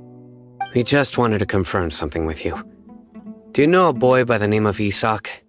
I had a feeling he'd go looking for you. Huh? You knew this would happen? Yes. Although he tried his best to stay hidden, I still noticed him eavesdropping outside the window. He really wants to get his grandfather back. Isak's parents were both Eremite mercenaries who rarely returned to the village after finding employment in the city. He was raised by his grandfather. Unfortunately, it was only a few years before his grandpa passed away. Isak was still very young at the time, so various families in the village took turns caring for him so he could survive. Later, an elderly mad scholar arrived at the village. Isak thought the scholar bore a striking resemblance to his grandfather, and thus often spied on the man. However, the scholar was unkempt in appearance and incoherent in speech. Although Isak referred to the man as his grandpa, he was afraid and didn't dare to approach him. One summer night, the oft-mumbling and bumbling grandpa suddenly calmed down and seemed to become more lucid. He even noticed Isak hiding in the distance. So Grandpa walked up to Isak and patted him on the head. He even took Isak to the entrance of the village, where he patiently taught the boy the names of the stars, and accompanied Isak until he fell asleep. The next morning, Isak woke up and wanted to go find his grandpa again, only to realize his grandpa no longer recognized him. However, even so, Grandpa retained his calm expression. It's said that those who saw the scholar claimed he no longer appeared to be crazy, but appeared to be living in his own world, almost as if he were sleepwalking. Isak was thrilled that his grandpa was able to find peace, and would follow him all the time, asking him things like, "Grandpa, want me to take you somewhere fun?" or, "Grandpa, could you tell me stories about the stars again?" All this somehow just makes Paimon feel really sad. It seems like they both deserve so much better. Perhaps. Nearly everyone who lives in the desert has some form of hardship or regret. But even so, we must still continue on with our lives. It's also my reason for fighting. I must continue to protect this land.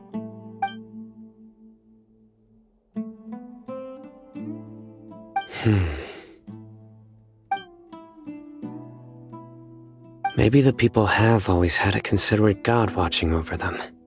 Huh? What did you say, Sino? No, nothing.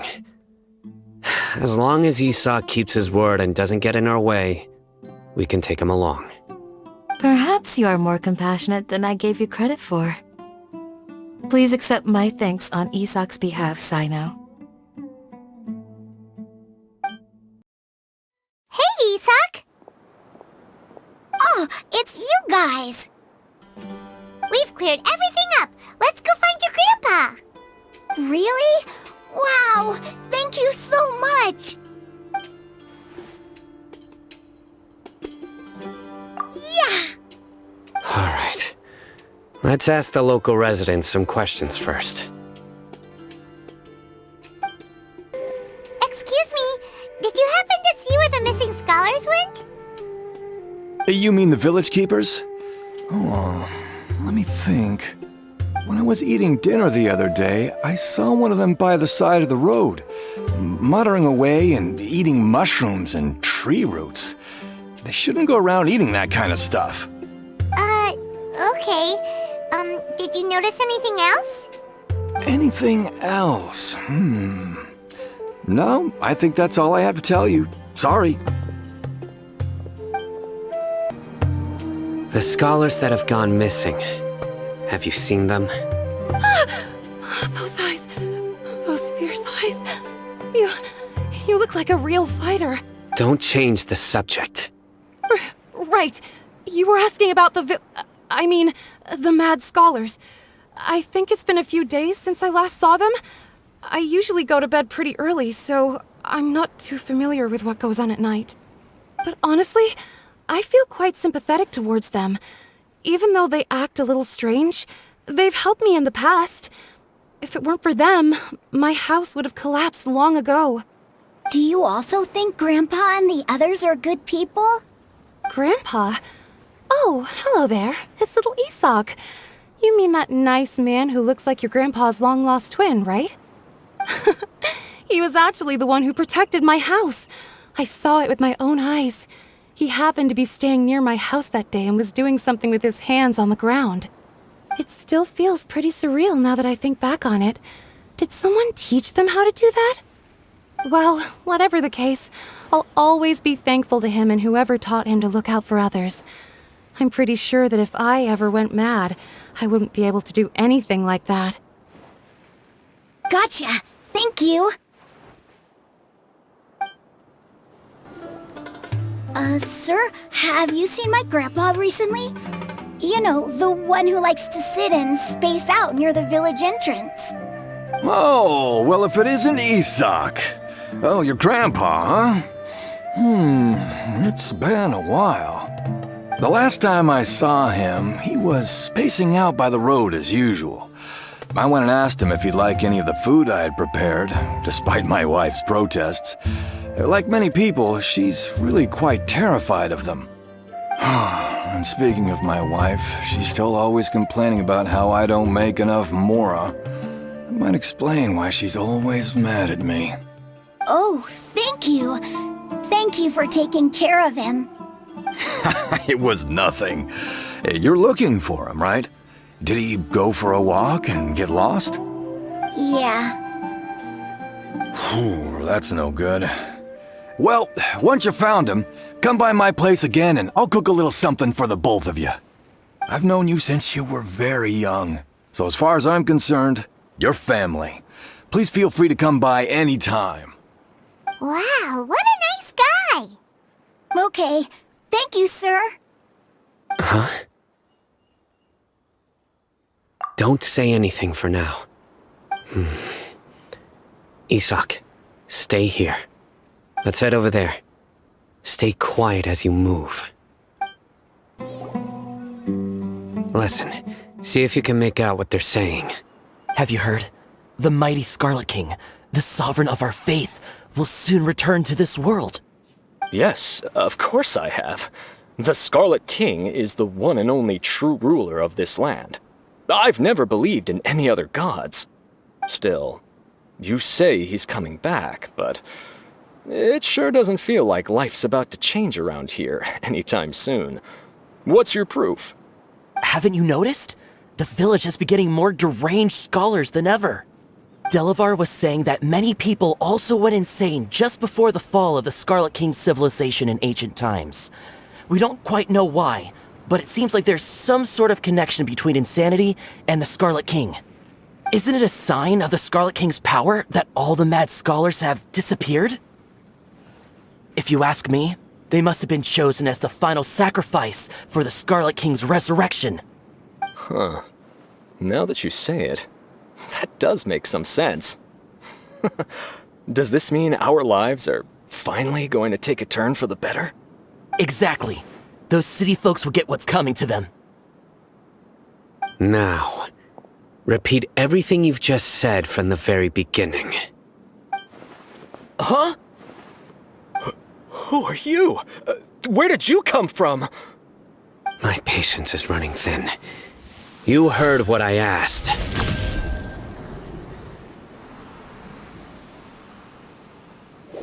Yeah, bro, this guy's something else. Just look at his eyes. One wrong move, and he's gonna flay us alive.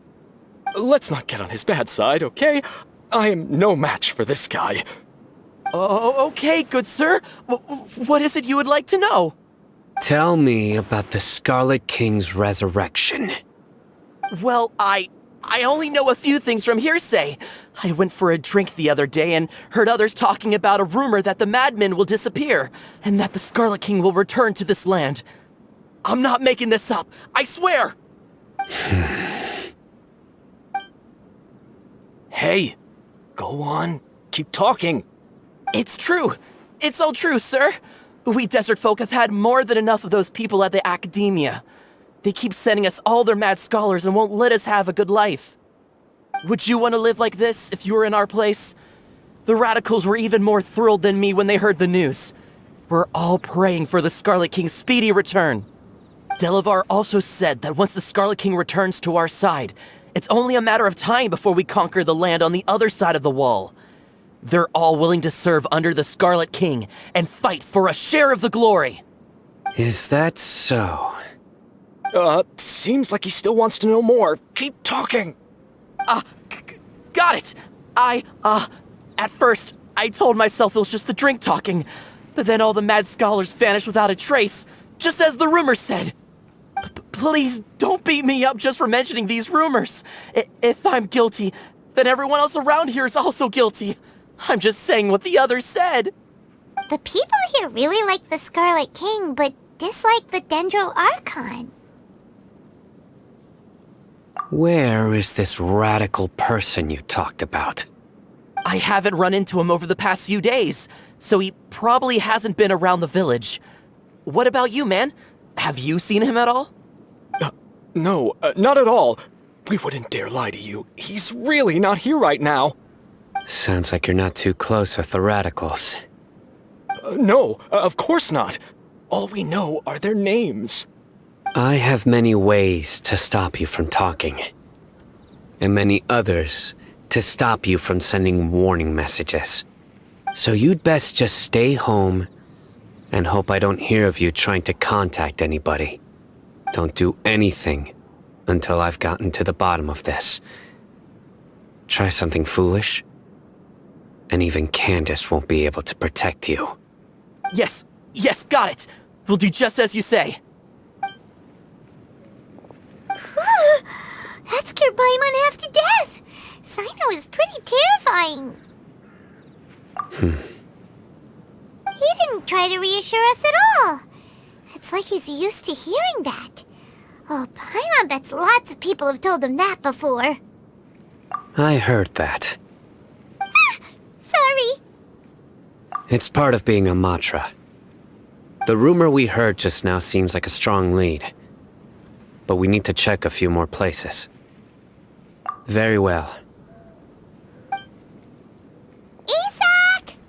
I'm here. Where's your grandpa's house? Well, I can take you there. Just follow me. Well, this is where Grandpa usually stays. There sure isn't much here. No. Incense? Please don't say it's the same one as before. But are you okay? Are you getting dizzy or need to lie down? There's a scent that you can sense, but I can't. A certain traveler here once passed out from that smell. Thankfully, Tighnari saved the day.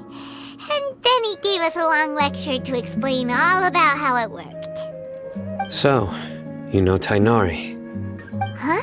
You know him too? Are you two friends? Yes. Now that I concentrate, I can also make out the scent of incense.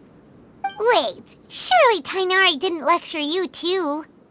No, no need. Did you first encounter this scent at Tighnari's house? In the forest. From a scholar.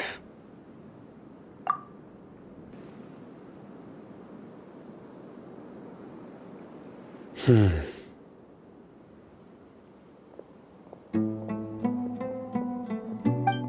are you looking for, Sino? Here it is. Take a look right here. Paimon doesn't see anything. Although the traces have been completely buried in the sand, there are footprints here. From the size and shape, they belong to an adult male. This pattern is a common one from this area. Local shoes. This was probably someone from the village. The scent is quite faint, but still extant. The footprints head in the direction of the door. But who would come looking for Grandpa? He doesn't have any friends. We'd have to ask whoever lured him away with the incense. Huh? So you can lure someone away with just a scent? Hey! What's wrong with liking good food? Everyone's got something they love in life. Exactly. Most scholars are fond of incense, since the smell supposedly helps them clear their minds and discover new knowledge. Even deep within the clutches of madness, they still yearn for their knowledge-seeking days, and will follow the scent whenever it presents itself. No, Grandpa. So, someone's taking advantage of their weakness? Huh. Still, why would anyone want to abduct all the scholars? Are the rumors really true? Could the disappearance of all the mad scholars have something to do with the radicals? It's highly likely. Please, you have to save my Grandpa. Grandpa's never done anything wrong. Please help him. Sounds like we'd better help get him back. Don't you worry, Isak. We won't let whoever took him get away with it. Let's head to Aru Village and inform Candace and the others about what we learned here. After that, we'll set off to find the scholars. Right. The darker fabric definitely looks a lot better. That'd be my choice, too. We're back, Candace! We've got a lot to tell you. Ah, welcome back. Sounds like everyone's friends already. Oh, Dia's here too! You bet. So, everything goes smoothly? Reasonably. Alhaitham didn't go with you? We haven't seen him at all. Huh. I saw him around the village entrance earlier and figured he was investigating with you. I guess he must have gone off on his own. Did you find out anything useful?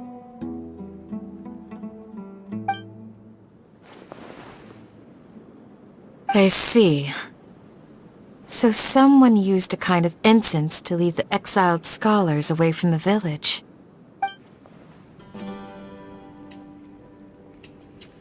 The resurrection of the Scarlet King? First I've heard of it. Far as I know, the kind of incense you just mentioned is only popular beyond the wall. Scholars are fond of it, but as you can see, there aren't many scholars still studying around these parts. No seller would be able to make a profit here. Not to mention, making incense is a labor-intensive process. You won't see anybody in the desert with the patience to make or sell something that requires that kind of effort. It seems someone from beyond the wall must have been supporting this. Makes sense. So what should we do then? Do we go back to the academia and search for leads there? If it was any other day, that would be your next logical step. But today, you've got me on your team, so you get an extra tip. Didn't you say that the villager got his news from the tavern? Well, I also like to drink at the tavern, so I know a thing or two about these radicals he mentioned. If Paimon remembers correctly, the leader of the radicals is some guy called Delavar. Ah, yeah. Delavar, the scar-riddled bandit, Engur, the wide-eyed butcher, and Jabari, the duck-tailed bearded crook. The whole lot of them are known around these parts.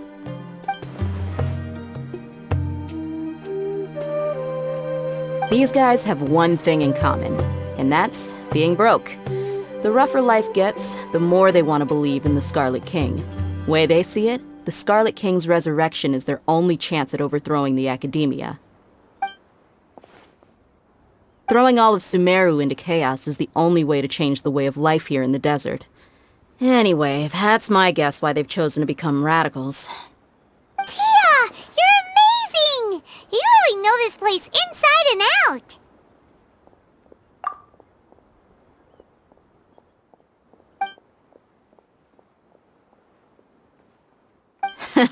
No merc can afford to slack off on gathering intelligence.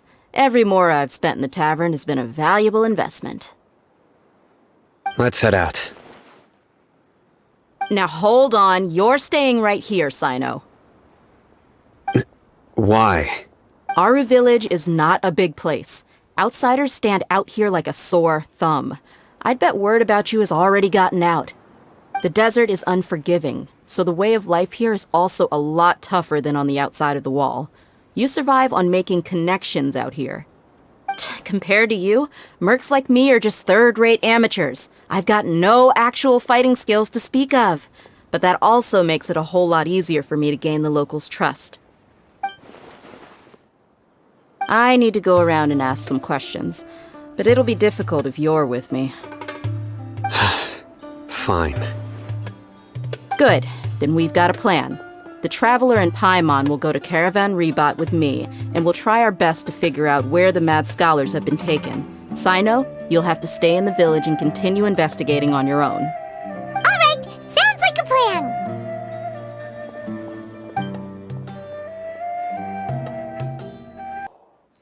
Well, here we are again! Sounds like you're starting to get familiar with the area. Paimon's amazed every time we see the wall of Samiel. How can a wall this tall even exist? It's almost unreal. I know what you mean. I had the same question every time I walked this way when I was a kid. Also, why is this high wall here? And can a wall really block sandstorms? It was only after I grew up that I realized the wall of Samiel isn't just there to keep out the sandstorms. It serves a more important purpose, keeping out people like us. Sumeru is run by wise and mighty sages. To them, us desert dwellers are nothing but tools that can be used and discarded at their whim. We're cheap labor, like livestock, but easier to control. Nothing more. Even if a child from the desert got the chance to obtain an Akasha terminal, almost all their requests for knowledge would be denied. The academia believes we're underserving. Geniuses like Setaria are 1 in a million. The other children never get a single chance to try and rewrite their fate, even though the academia knows very well that we're humans, just as they are. That's terrible! I would tear down this wall with my own hands if I could. Hey, Thea. You're not thinking about doing anything scary, are you? No, not at all. This place just gets me thinking, that's all. Besides, we're here to procure information, aren't we? Yep! We gotta catch those... Shh! Caravan Rebot is crawling with people, so be careful what you say. We don't want anyone to find out what we're here for. Our mission started the moment we arrived here. Let's go check out the tavern. Maybe we'll find someone I know.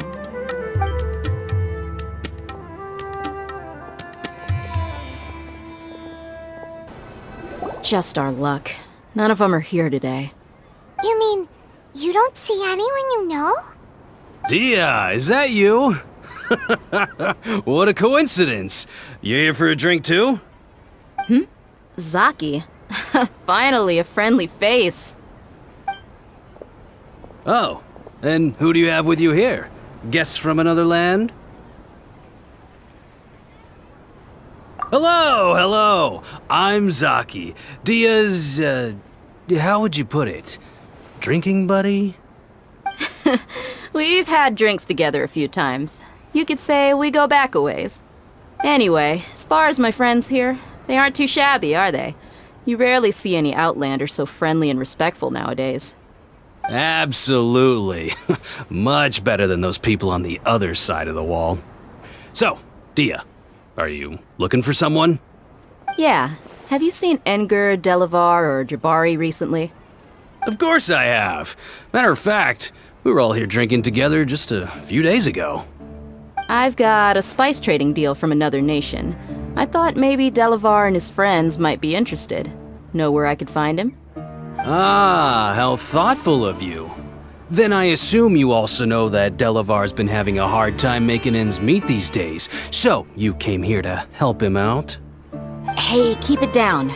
Let's just say I prefer to keep this deal a secret. Y'all at Caravan Rebot are like family. If there's more to be made, why not do it together? Besides, Delavar and his friends have muscle. They'd be a good fit for escorting the goods. Yes, how considerate of you. Delavar's my friend too, so of course I can take you to him. Come with me.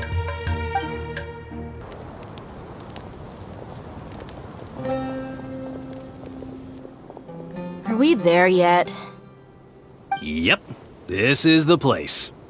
This place is practically deserted. What are they doing in a place like this?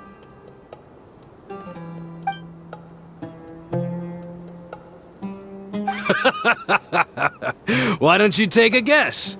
Go on, a wild stab in the dark. You're like lambs to the slaughter.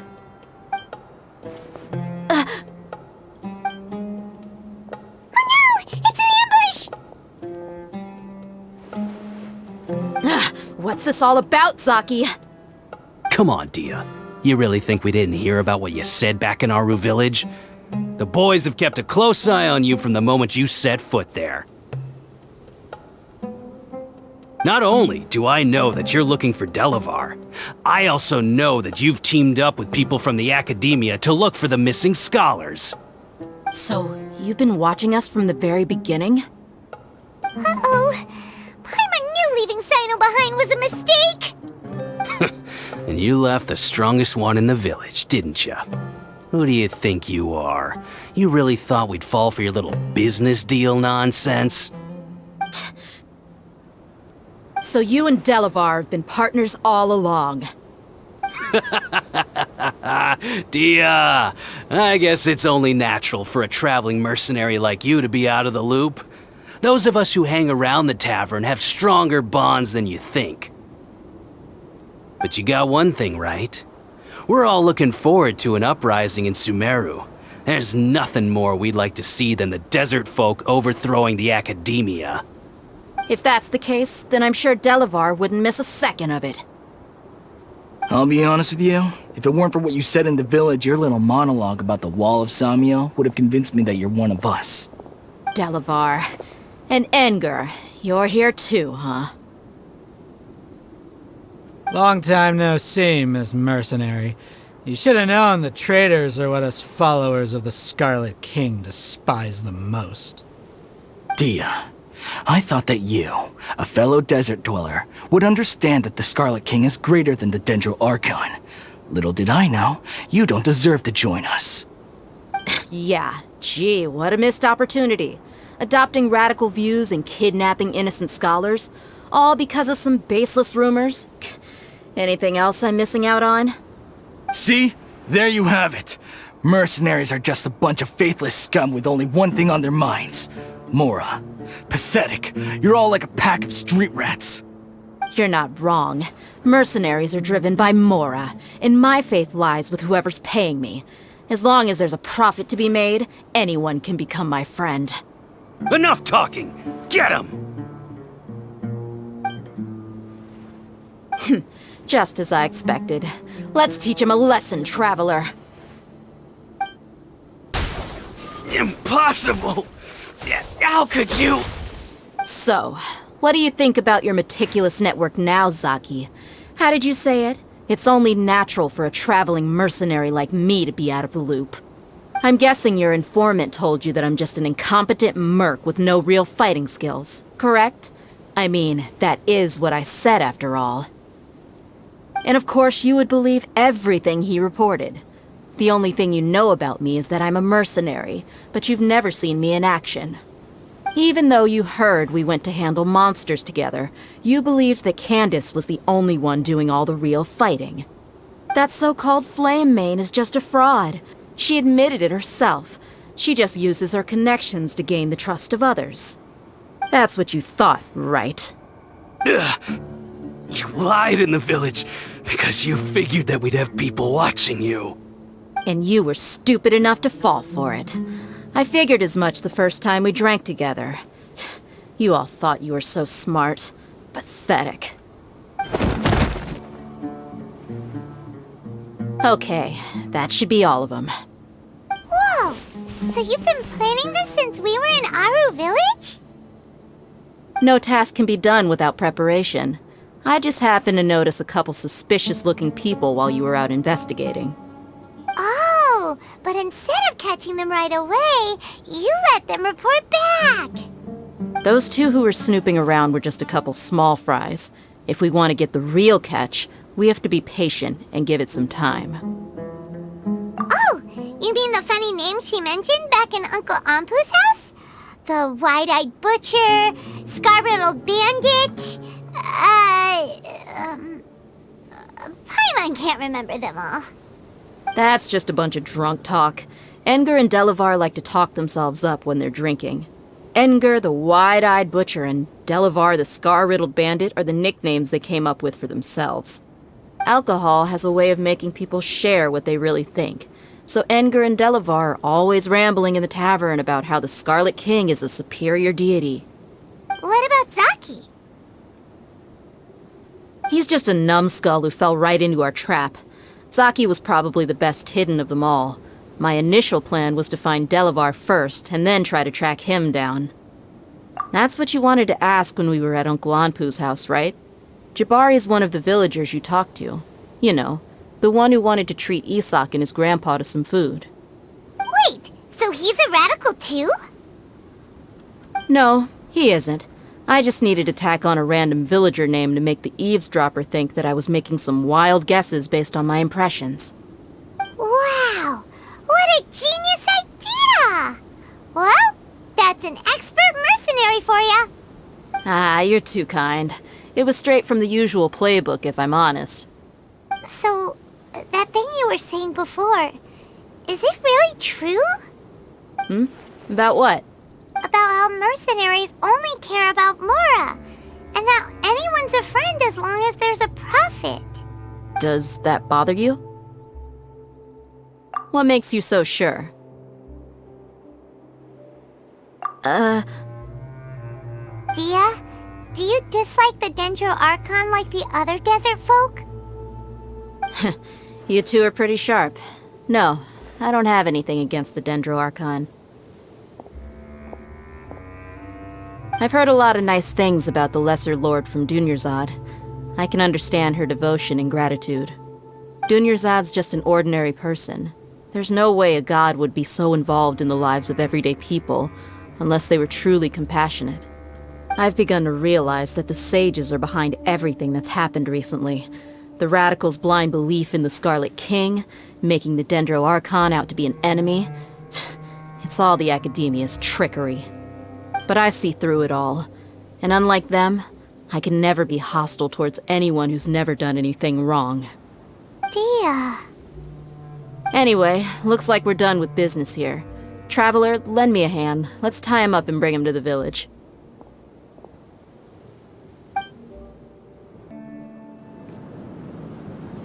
This should be all of them. I'll let you take it from here.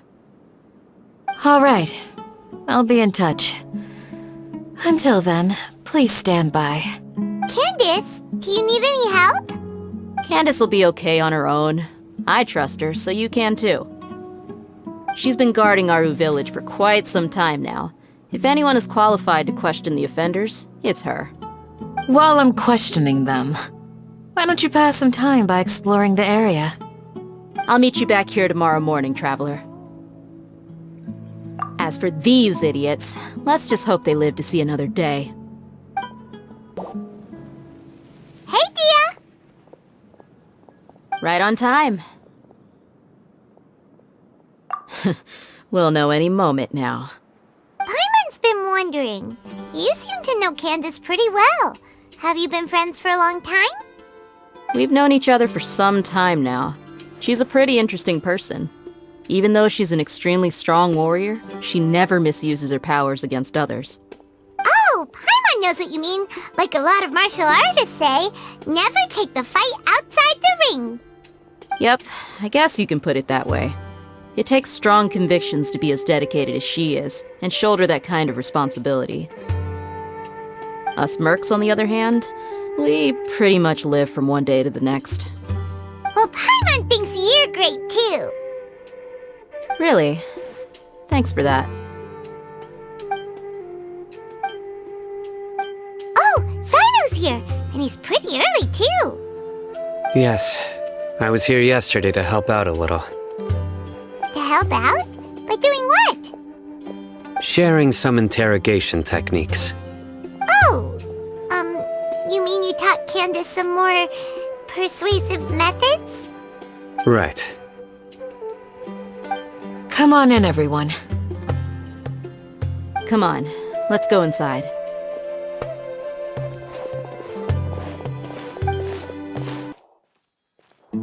Candace, where? Whoa, you look furious. Do I? Huh. What gave it away? Oh, there's no mask that can hide true bloodlust. Cover up your eyes, and it'll still show itself at the corners of your mouth. Perhaps I need to work on my composure. Still, it's perfectly understandable why I'm angry. I'm sure everyone present would agree. Yes, ma'am. Please, don't beat us anymore. We're gonna die. Well, looks like Sino taught her well. You fear death yourselves, yet you do not hesitate to place the lives of others at risk.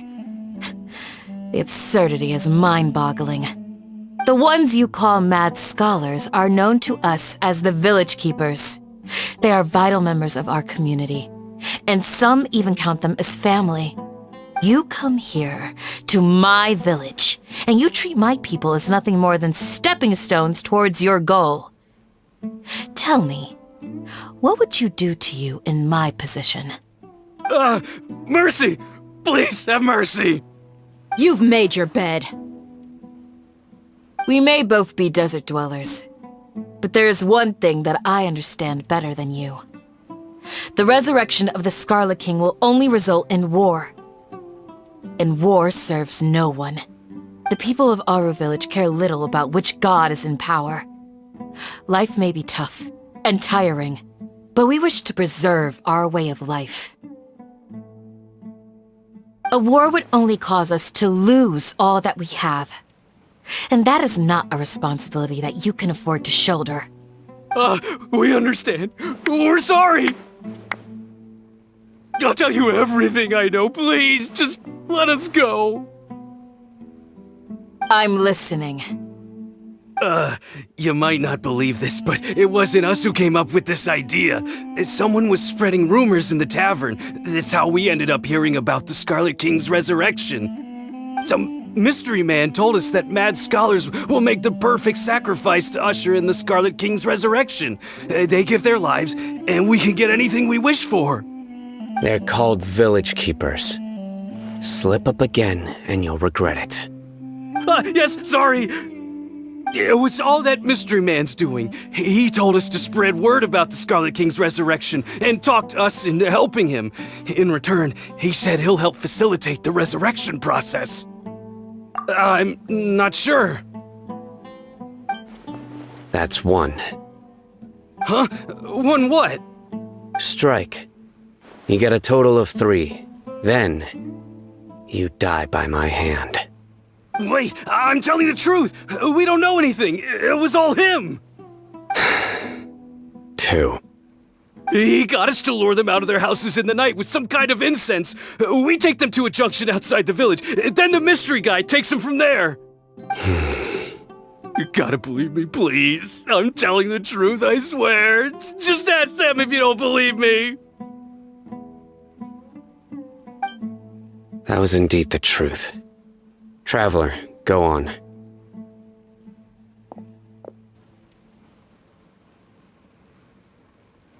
You have to believe me. If I knew that, I would have told you his name right away. I'm not risking another beating to keep his secrets. No way.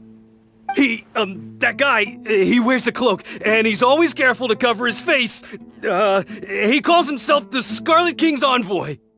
I believe I may know what's going on. Uncle Anpu? What do you mean?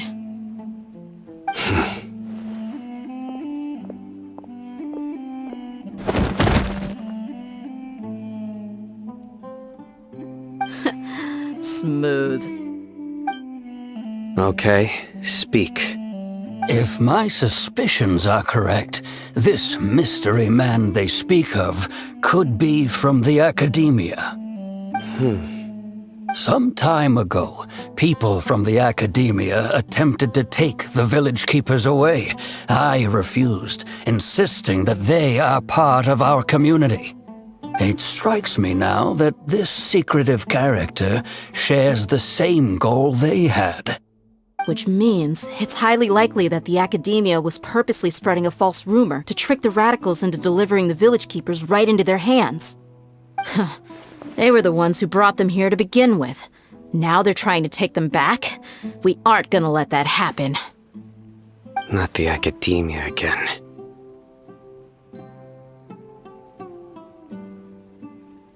Just as I thought. But what could they want with the village keepers? People are nothing but tools in the eyes of the Academia. A change in their plans likely means they found another way to exploit the scholars. Regardless, our top priority now is locating the village keepers. You're right. Isak is still waiting for news on his grandpa. Time to go. Let's leave the village and try to track them down. Yes. Pack up and get ready to leave. You got it. Candace, I'll let you deal with the radicals. Leave everything outside the village to us. All right. Let's meet back here once everyone's ready.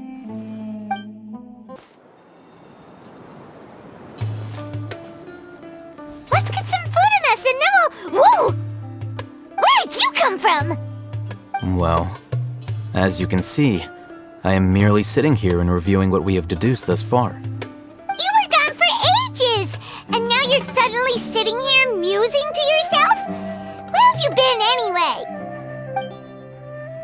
Hey, what's with the silence? You never think things through before asking questions. I'm giving you some time to make up for that.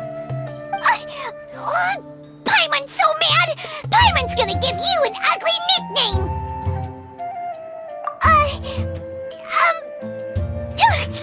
Never mind. Paimon's got nothing. There's just nothing super obvious to pick with this guy. It makes it so hard. Well, you've heard nothing to suggest I left this whole time, so clearly I stayed in the village to investigate. Anyway, you plan to leave Aru village and keep searching for the truth of this matter, yes? Yep. We're not gonna find out anything more by staying here, so we thought that we might as well take the search elsewhere.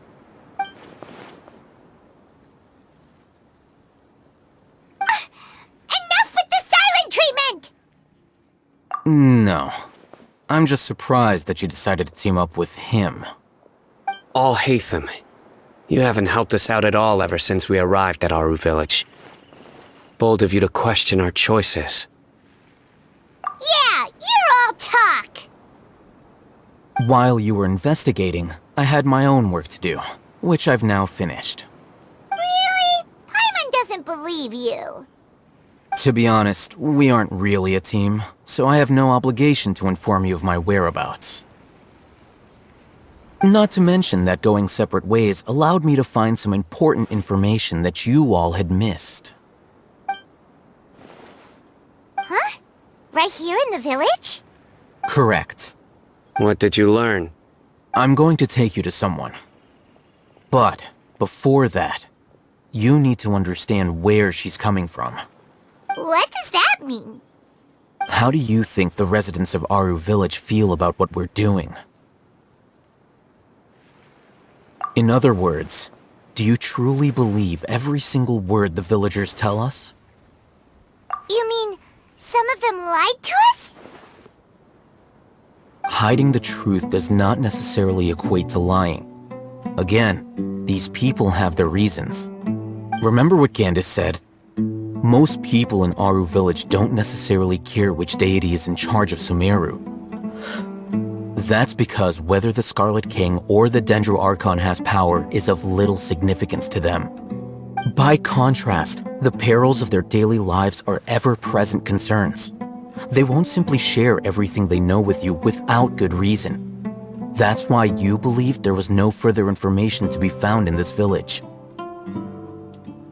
Glad you're following along. Among those you have talked to, there's someone who was consciously keeping you out of the loop. In fact, she's been observing your every move since you arrived.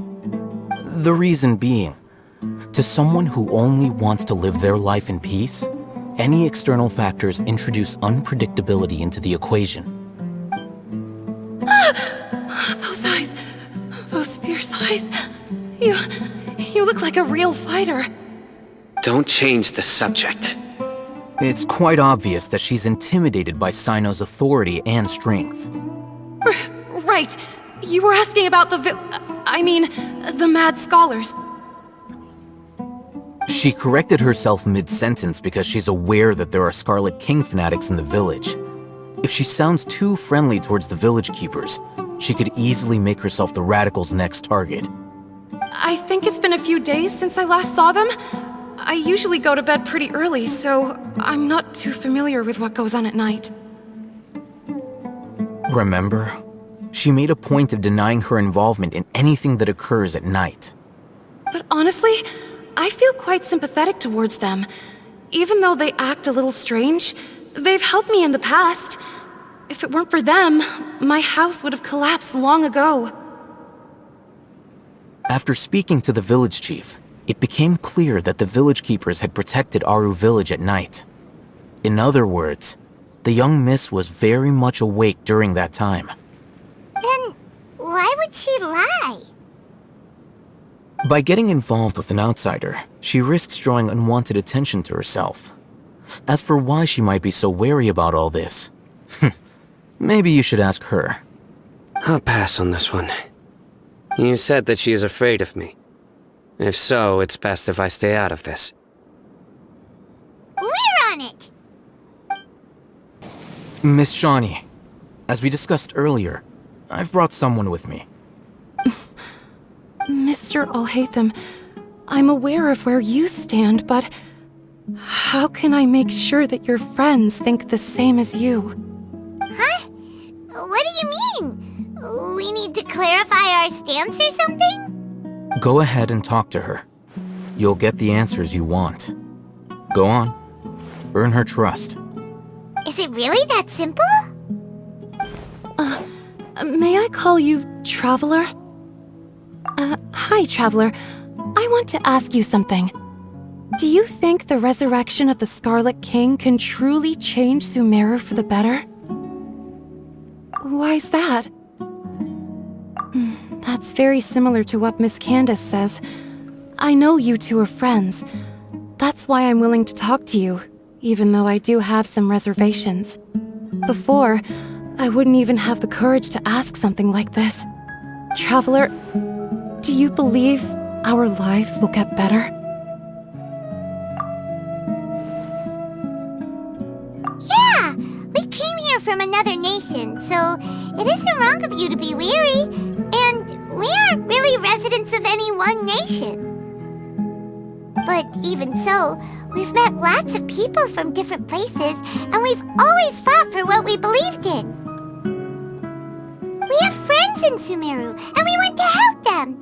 That's why we decided to stay here for a while.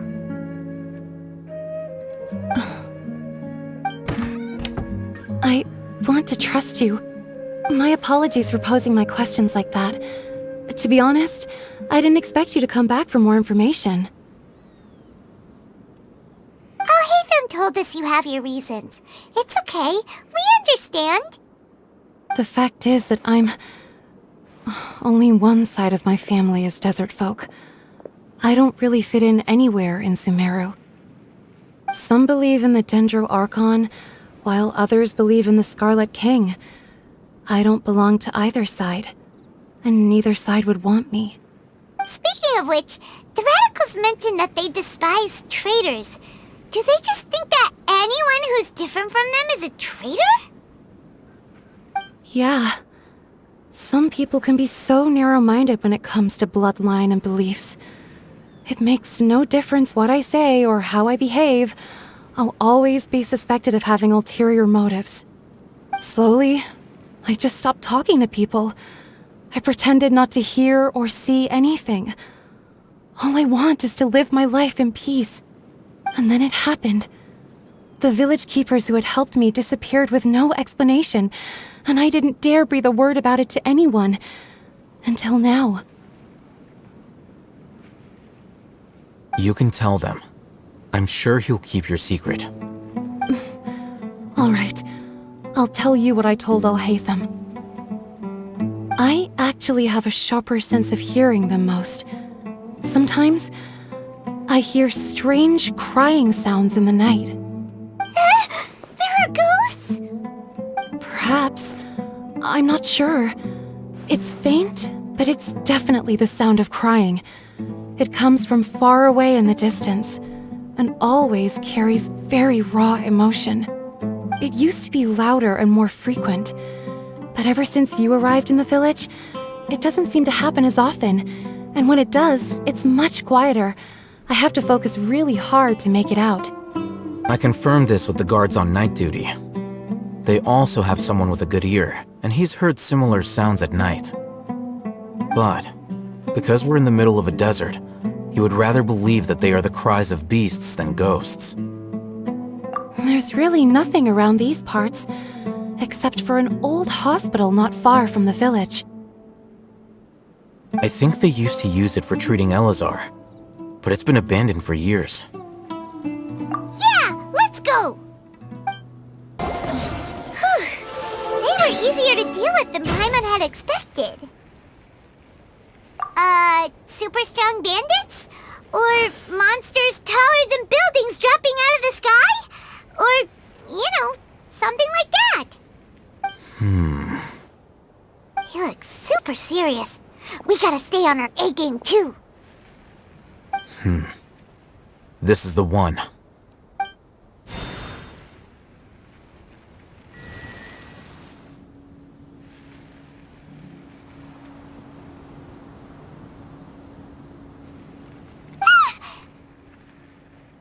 Let's go in and take a look.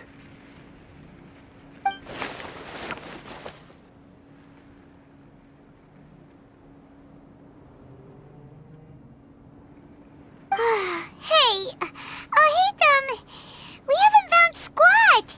Are you sure we aren't wasting our time here? Patience. Shawnee says she only hears the crying at night. We have time to burn. Until then, I'm taking a break. And just like that, he sits down. Wait, he even brought a book to read? What are you reading? Let Paimon see! Okay, sure. Huh? The natural position, which is the positional propensity of an entity in natural motion in contrast with an object in forced motion? Huh? When free from external influences, every entity displays the tendency to follow its natural trajectory? So, you got that? Oh, Paimon gives up! You keep reading your book, see ya! How is he so relaxed? Look at him, reading an impossible book in a creepy place like this. Hey! Paimon's your Teyvat travel guide! Paimon knows plenty of useful stuff already! And anyway, it's not Paimon's fault that the books people read in Sumeru are so complicated!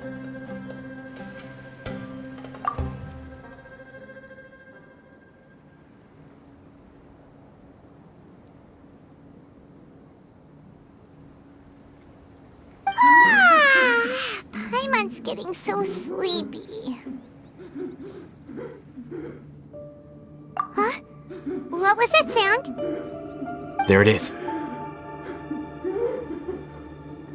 It's coming from that direction.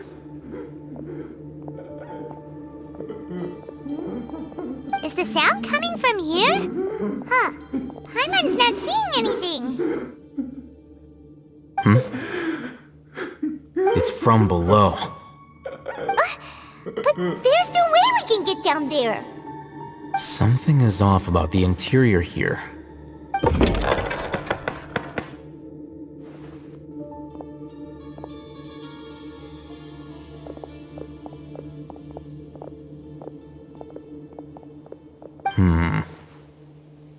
As I thought, there's a hidden structure. Wow. It's like they tucked another hospital into this one. Oh, it looks like there are other mechanisms around here. Let's keep exploring. Huh? Look, there's someone over there. Good idea. Let's approach him slowly without alarming him.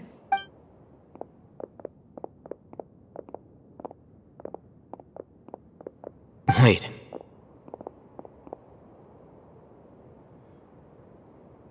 You're... He can't speak, and his eyes are unfocused. But he looks too young to be anyone's grandfather. Also, why is he the only one here? Didn't expect to see him here. You know him? He's Razak, a senior of mine at the Academia. He's a scholar too? Is he the kind that holes up in a forest and mumbles stuff about training? No. And that's the problem. Razak was never involved in any of those things. He never trained in the forest, let alone reach Satyavada life. Leaving that question aside for the moment, him being here alone means that we might be too late. Looks like they've already taken everyone away. For whatever reason, they left Razak here. Perhaps they simply didn't have time to come back for him. There are drag marks on the ground. They're clearer by the doorway. Someone was forcefully drawing a cart that was loaded with something heavy. Loaded with people? That is one possibility. It looks like they were in a hurry, as if they were afraid of being caught. In their The symptoms are identical. Looks like we found living proof. Huh? Why do you say that? Allow me to jog your memory. Recall your time at Port Ormos. Don't you think his symptoms look familiar?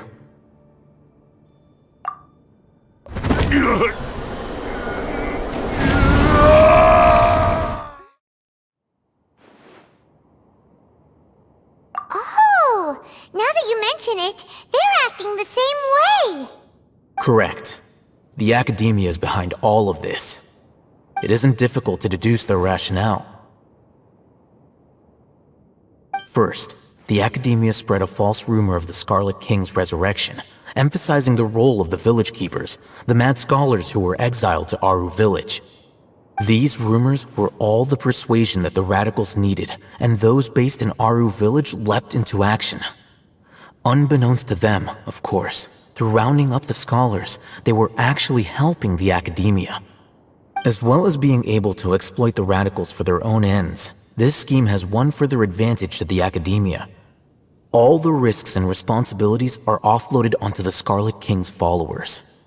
Life for the Desert Dwellers has been brutal ever since the Scarlet King's death all those years ago. Beneath the surface, feelings of desperation are widespread.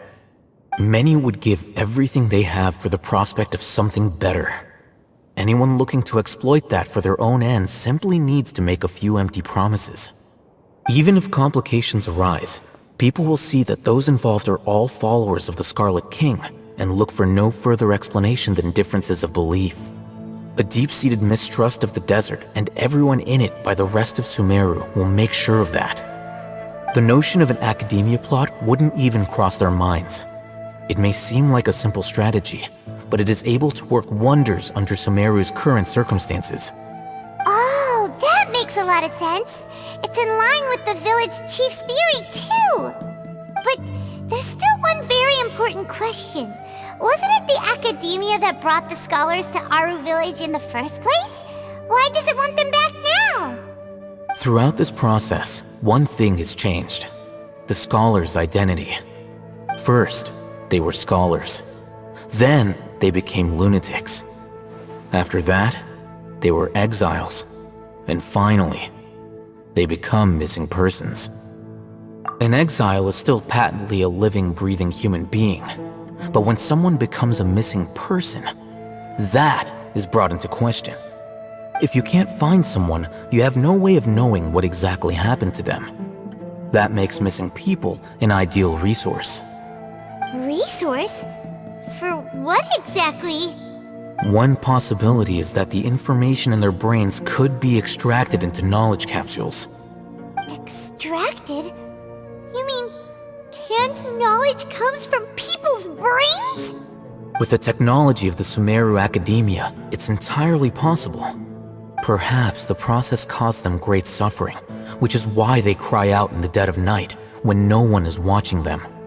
So, the human brain... Nope, nah, Hyman doesn't want to think about this. I'm the Academia scribe, after all. I'm familiar with their projects. Anyway, judging by Razak's state, the contents of a divine knowledge capsule were extracted from his mind, but something went wrong in the process. Or perhaps his curiosity got the better of him, and he used such a capsule for himself. Hyman's a little confused. Can they just use anyone's brain?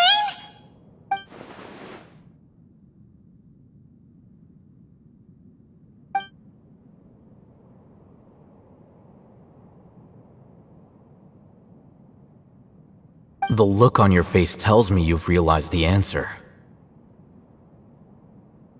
That's right. To some scholars, gaining knowledge about the gods is their entire life's pursuit. Extracting canned knowledge is just one of the extreme measures they turn to. However, I can't help but wonder, what do they seek to gain from divine knowledge? The Academia is going out of their way to look for forbidden knowledge, but what is their ultimate goal? I've spent quite some time trying to analyze the contents of the divine knowledge capsule, but to no avail. It seems like my way of thinking is too different from theirs. You mean you're not even slightly interested in getting your hands on this forbidden stuff? All scholars seek to expand the horizons of knowledge, but I'm not particularly interested in gods, so I don't share their degree of zealotry. Extracting information from people as if they were lifeless objects? If this is the direction of academic progress, then the Academia may as well shut its doors. Sounds like you're really against all this. Of course. The Academia's actions run contrary to their rules. Whether it be academics or knowledge, everything has its boundaries. If those lines are crossed, the rules and order that govern everything in the world will be destroyed. This matter needs to be corrected, just like fixing a typo in a book. Wait, didn't you step in to help because you felt sympathy for those poor people? Not to be callous, but no. My criteria are a little more restrictive than that. There is no shortage of suffering in Sumeru, and the same can be said for the rest of Teyvat as well. What do you plan to do about that? Save every last person? Probably not. Paimon's not sure. You can say that. Simply put, I don't blindly place my faith into strength or heroism. I do what I want. The Divine Knowledge Capsule is something I want to investigate in full. That doesn't mean I'm willing to take action for the sake of a few strangers.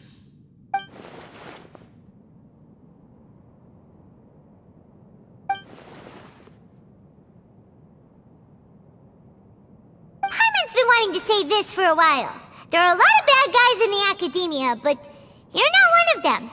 You're their weirdo. You're probably right.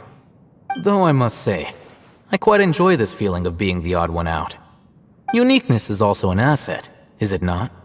Wow, that's a great way to think about it. Paimon's really impressed. If only Miss Shani had a similar mindset, her life would definitely be a lot easier. I'm just a more likable person than her in general. There's nothing more to it than that.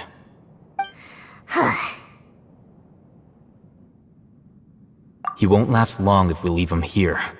Let's take him with us. We'll work out our next step after we return to Aru Village.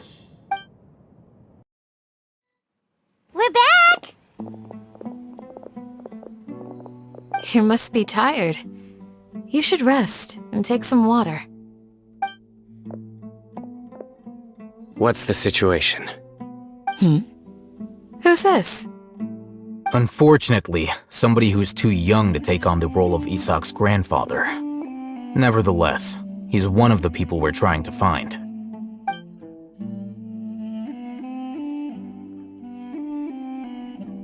So, at one point in time, the abandoned Elazar Hospital served as the Academia's site for extracting divine cant knowledge.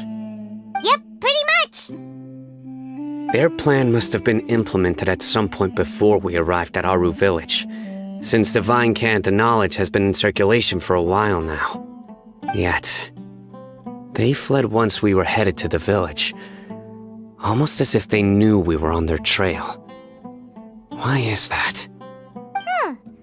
Yeah, why is that? We may have a mole in our midst. One of us could be secretly revealing our whereabouts to the Academia. Huh? Are our friendships that shallow? Looks like none of you have realized wherein lies the issue. Sino, you're the reason why they can predict our movements. Wait, what's that supposed to mean? Choose your next words very carefully. It is simply a logical inference. I have my reasons. So what you're saying is, Sino's the mole. Interesting. And here I thought you were the most suspicious one, Alhaitham, since you were always acting alone. I know. You have a point. But I realized something as we were returning from the hospital. Sino isn't like any of us. What are you trying to say? Do you still remember who you are, General Mahamatra? As a Matra, you are no doubt privy to certain kinds of information. Before you can take action against someone, you are required to have all the facts available, including the less than savory details. Simply put, the Academia has traditionally allowed you access to a wealth of sensitive information. Knowing their modus operandi, wouldn't you expect them to take precautions against you? If you want to raise a vicious wolf, you need to make sure that you can avoid its bite. The Academia is monitoring me? It's not that simple. The Academia has eyes all over Sumeru, but they have a special protocol for dealing with you. Every so often comes a Nyagarbaha Day. On this day, the Academia enters new information into the Akasha through knowledge capsules. I remember seeing a thick notebook next to the control panel once. Its contents were all about the General Mahamatra, his activities throughout the day, preferred methods of enacting judgment, everything. You're saying that the Academia entered my information into the Akasha too? But what's the point in doing that? My actions aren't important enough to be added into the Akasha. The Akasha is capable of computation. The Akasha's algorithms are entirely capable of predicting your movements using the data entered. When you would depart, the route you would follow, your destination. It knew all of this. It predicted my every move. The Academia has been watching you longer than you think. So that's how it is. Cyno adheres to his principles so strongly that he's actually a thorn in their side. Tenacity of will and steadfast faith are worthless to the Academia. They need scholars who are easily pliable and mindlessly go after anything they can profit from. Cyno, don't take it to heart. This just proves how much of a trustworthy ally you are. They escaped because of me. Don't blame yourself. It's not like any of us would have known. I have an idea. If they predicted my movements, then I might be able to guess where they went. Whoa, you bounced back fast. There is always an opportunity for safety after danger passes. Oh, so that's how it is! Paimon gets it now! If the Academia is trying to avoid Cyno, then the safest place would be... Yep, that's right! They'll want to proceed in the direction opposite of where I'm going.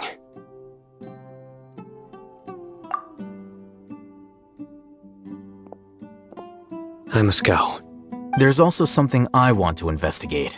Let's go, guys! After him! Please, wait! I want to go too! You want to go too? If so, you have to promise you'll stay safe. I want to find Grandpa. I promise I'll be careful and not cause any trouble. Everyone, I leave him in your hands. Yay! Let's go! Remember to pack some food with you! Paimon feels like we're missing someone, though. So, where do we go from here? Yes. After leaving the village, we should head straight toward the desert. There's something here. What's this? It's buried in the sand. Looks like we'll need to roll up our sleeves and do some work. And Paimon thought running around everywhere was already enough work. Okay. So, we have to dig it out? Whatever's down there looks like it's buried really deep. These are likely fragments of an Academia-developed device, something akin to a headset. Looks like there were more than one village keeper. They must have been escorted this way because there are device fragments scattered around here. Let's split up and search the area. Chances are that we'll find other things nearby.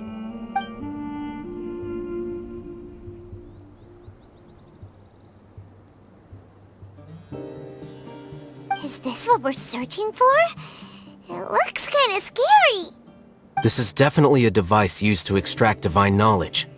How did it end up buried in the sand? That can't have been part of the plan. They must have been attacked along the way. Wait, what? Grandpa, I hope you're okay. Don't worry, your grandpa's gonna be fine. Razak didn't display any signs of starvation or dehydration, which means that they left fairly recently. We should be able to catch up. One more thing.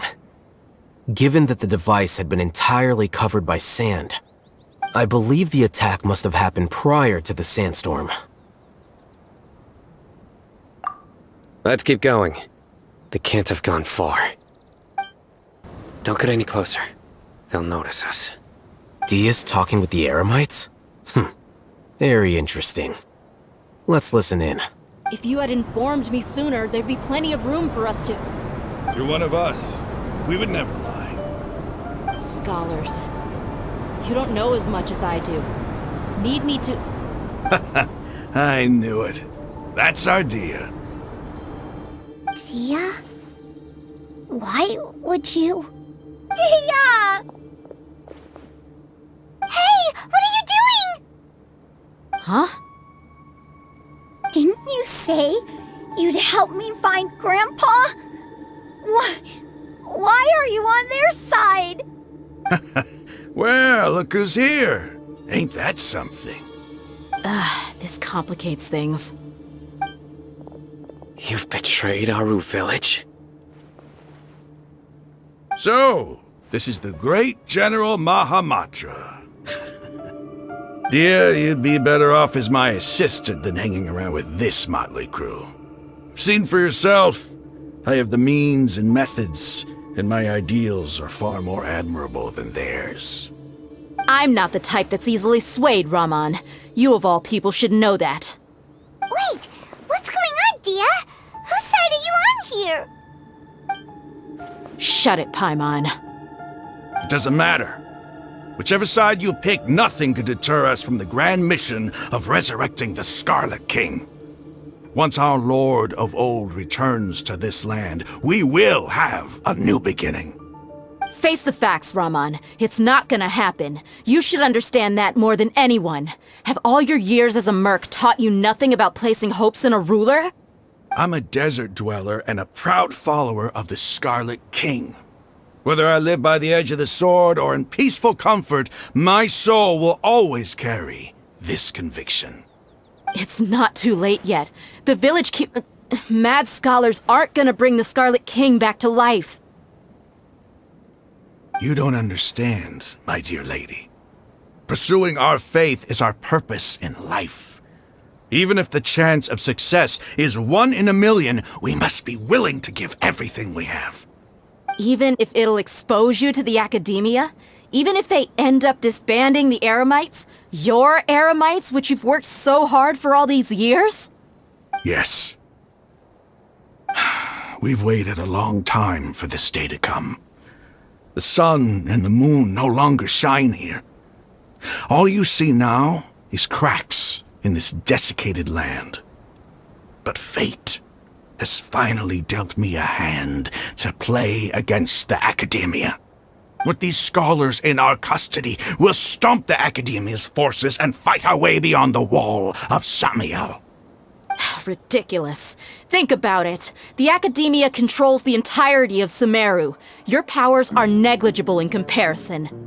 If you still don't believe me, then try asking these 2 men. They're also against the Academia, but neither of them are as arrogant as you are. They look more like pawns of the Academia to me.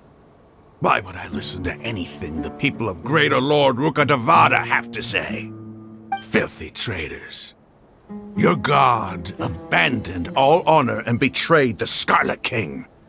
We desert dwellers will never trust the likes of you.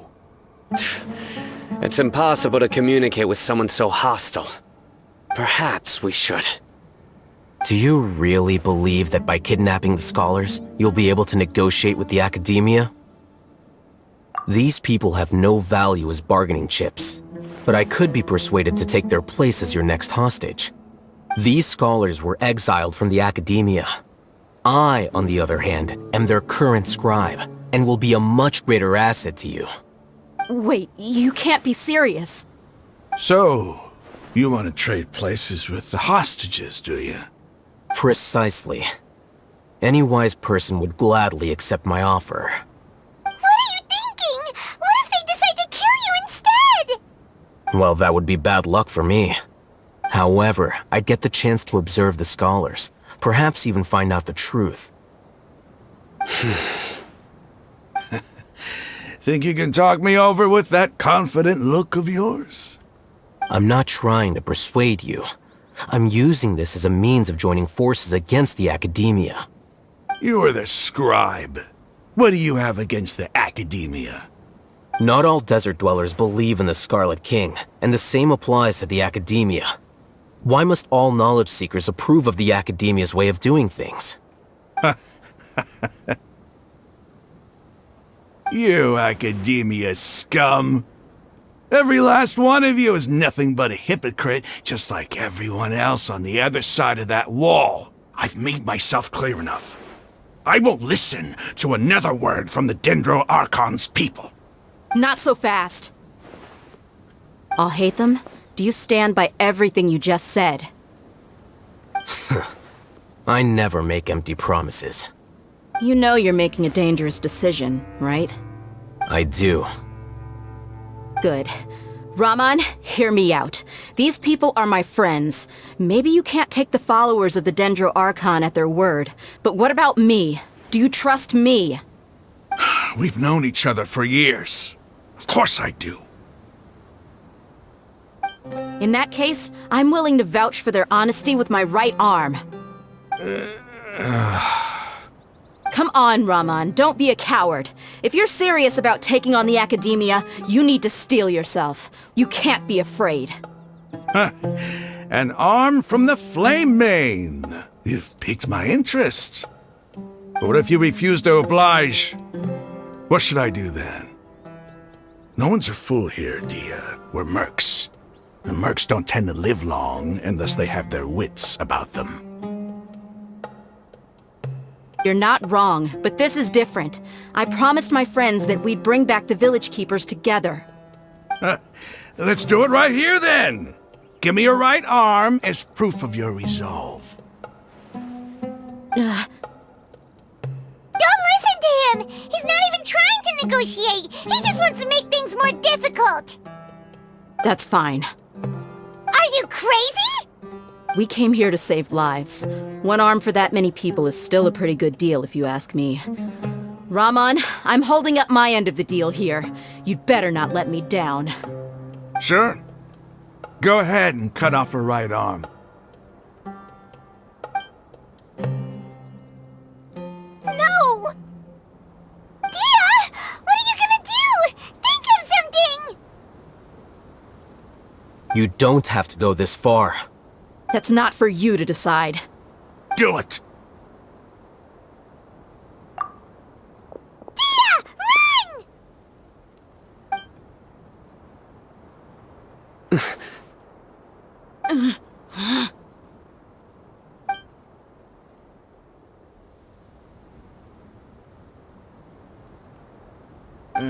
Stop! What's wrong? Can't do it? Flame Mane, you and I are both desert folk. Cutting off your arm is no different than cutting off my own fingers. Where's the sense in cutting my own kin to pieces? You've shown me that you're serious. Go on now, take your friends and leave. Meet me in the desert at noon tomorrow.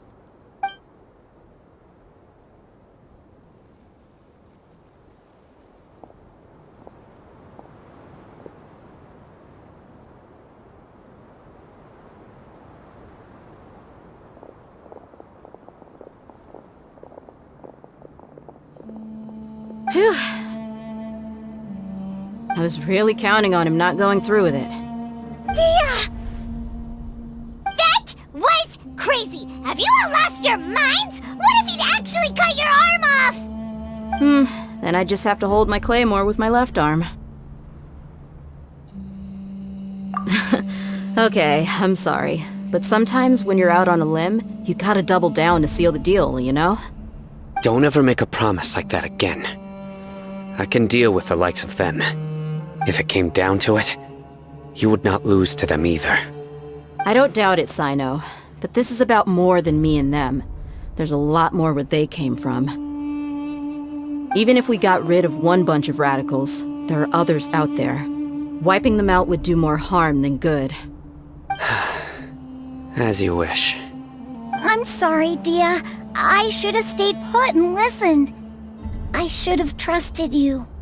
It's okay. I promised you I'd help find your grandpa, so I'll do whatever it takes. Whatever it takes? You just might be scholar material. Huh? Are you serious? The Eremites once said that I was a lunatic. Perhaps a little madness is essential to be successful in research.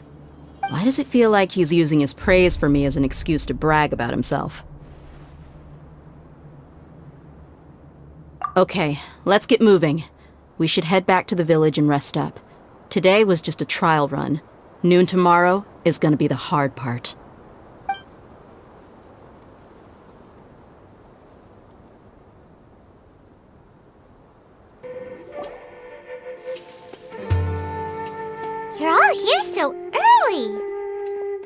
Looks like we have everyone here. Isak, are you sure you want to come with us? I'll watch from a safe distance. Dia, I want to be there to bring Grandpa home. Okay, let's go then. Dia, wait. What's the matter? I heard that you were quite reckless yesterday. No more of that today, understood? Or I'll be very upset with you. Fine.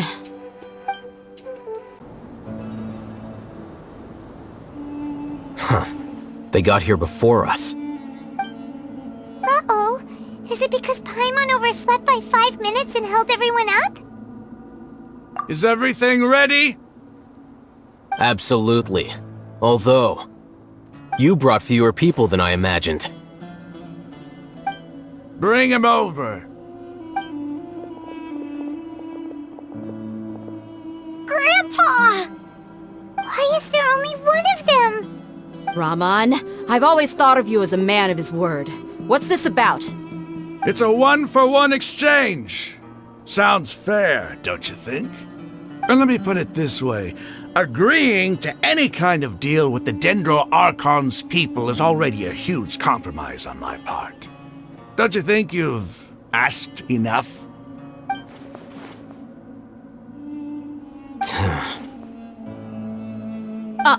You stay right there!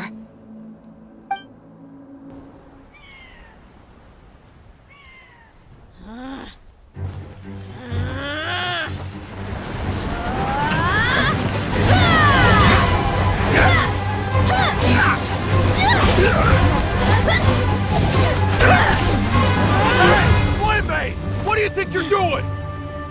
Grandpa! Don't you see this blade here? You coward! Why are your hands shaking? Wait a second! It's a earthquake!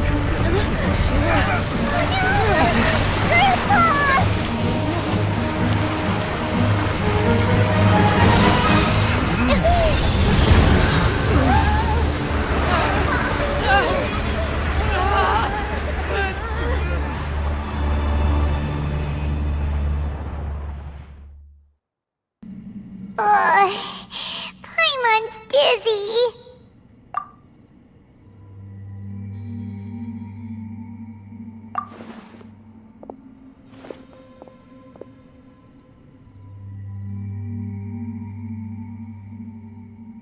This day's going just great. What a nuisance. The sand dune collapsed. I saw an energy field. The village keeper protected us. It glowed green with dendro. Just like you said, it may well have been the remains of Lesser Lord Kusanali's power inside the scholar's body. The Dendro Archon. The present one. Grandpa? Grandpa? Oh no, he's getting confused again. Hey, look around you. Did there used to be a temple here? It seems that when the sand dune collapsed, it exposed these underground structures. The symbols on the gate belong to the Scarlet King's civilization. This structure must be ancient. Over time, the sandstorms completely buried it and left it in the state we see now. It could have been an underground palace in the distant past.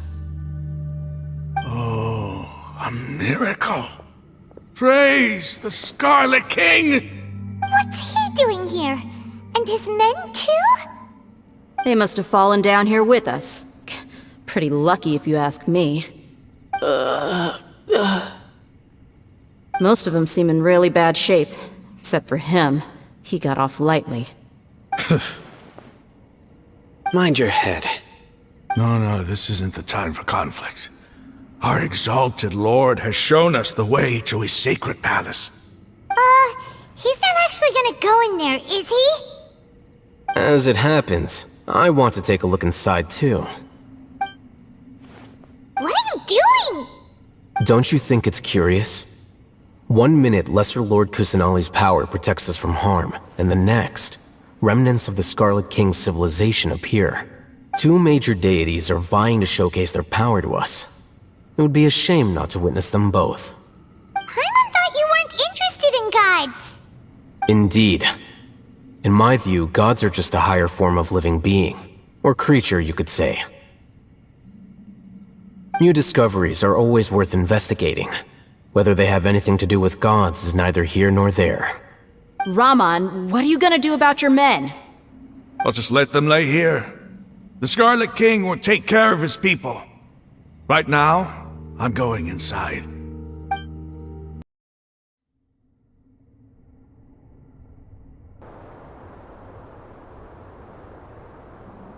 It's full of life here. This defies comprehension.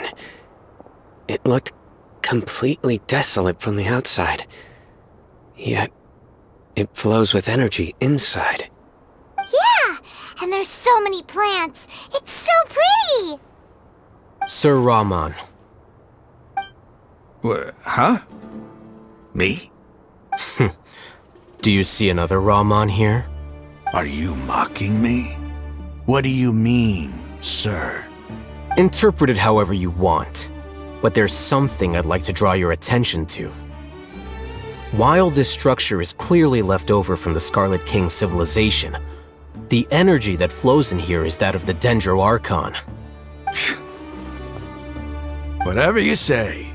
It's not like I have a vision. There's nothing to be angry about. Think of this as an academic journey. It does seem kinda strange. If that's true, then we might have to explore this whole area to find an explanation.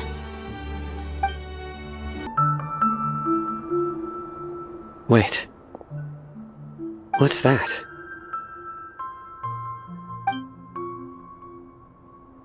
A load of flowers. And it looks like there's something among them. These are Scarlet King runes. They left something behind. Yes. It's an elegy written in an ancient script. What does it say? Here lies our faithful priest Kasala. His wisdom is a miracle among the people, deserving of high praise and admiration. You can read ancient Scarlet King script? Of course. Every student needs to master at least 20 languages before they graduate. He's not serious, right? There's still something off about this place. The elemental energy here is too concentrated. The scent of life. Is it trying to tell us something? Is this it? Analyzing.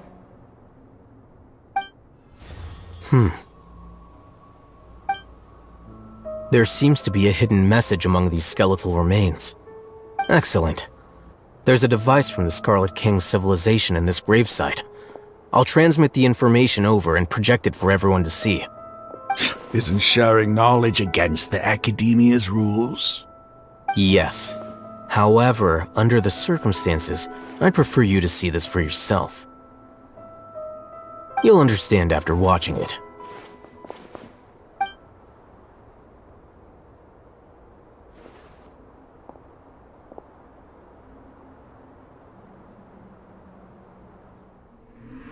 Civilization is born of knowledge, but so too can knowledge be its demise. A disaster caught us unaware. It was knowledge that did not belong to this world. The Scarlet King brought this forbidden knowledge into our world, and it quickly spread like a plague. People's minds were filled with crazed whispers. Dark gray scales spread across their bodies. Even the land was stripped of its vigor. Only a desperate, deathly silence remained. Were it not for Greater Lord Rukkhadevata from the forests, the damage would have been irreversible. She summoned the priests to build temples and infused into them the divine power of life. The disaster was miraculously tempered, and the embers of our civilization were preserved in Aru village. Alas, the miracle could not last. As long as forbidden knowledge continued to exist, it would forever blight this world. In the end, the proud king of the desert, my eternal lord, chose to sacrifice himself. I have spent my whole life since guarding one of these many temples. But now, my duty is coming to an end.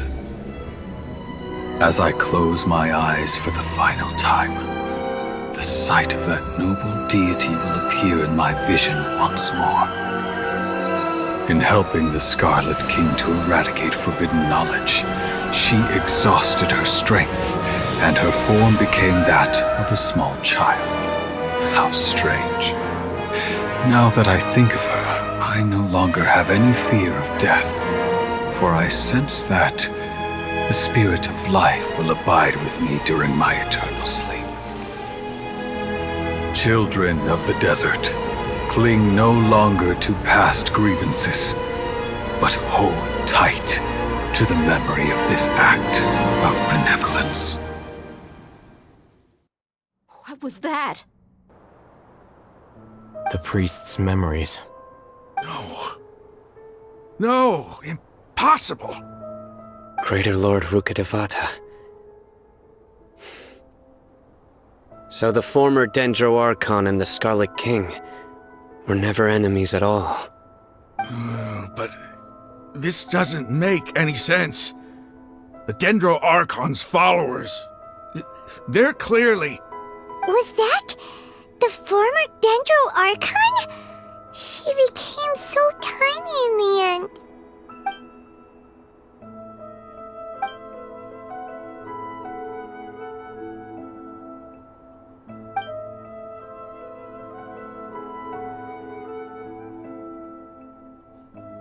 You might be distrustful of the Akasha, but there's no reason for you to doubt the Scarlet King's technology.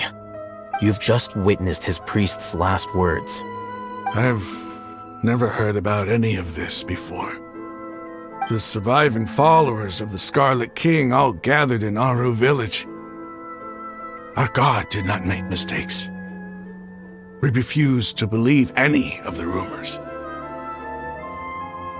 The Scarlet King's death, the all but total annihilation of our civilization, it was all Greater Lord Rukkhadevata's doing. We saw her as nothing more than a traitor, who stabbed us in the back in our moment of crisis. Just like us humans, fighting, feuding, double-crossing each other to survive in the desert. You were blinded by your prejudice.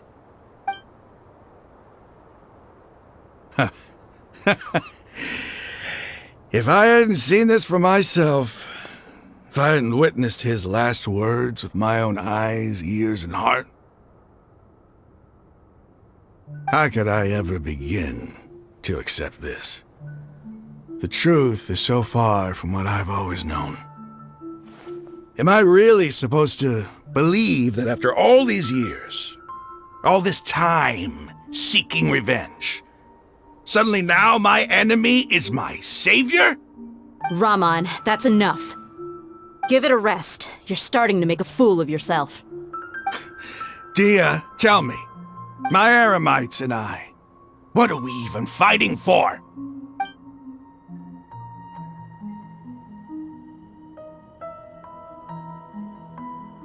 Hey, how you doing? I'll live. Thanks. I should probably go. Can't just stay here forever. What's your next move gonna be? Oh, I know what you're going to ask. I feel deeply ashamed of everything I've done. You'll get everything you're asking for. But please, give me some time. After everything that's happened here today, somehow I need to explain it to the others. It's not gonna be easy. Well, I guess that's for me to deal with. Dia, this is where our camp's located. Make a note of it. When would be a good time for us to go? Tomorrow, I'll convince everyone that we're all on the same side. And I'll return every last one of your your village keepers. We'll share our other resources with you too. You seem to finally understand that our true enemy is the sages. Yes. The gods never gave up on anyone. It's the people responsible for all this that need to face the consequences of their actions. That must have been rough, but he seems to have figured things out now. Ramon's no fool. Being the leader of your own faction in the desert is no easy feat. It's too bad he was held back by his belief in the Scarlet King. But now that that's changed, I guess we have a few more people on our side. The outcome, at least, is favorable. We should get going too. Let's head back, have a proper meal, and a nice, long sleep. We'll need all our energy tomorrow.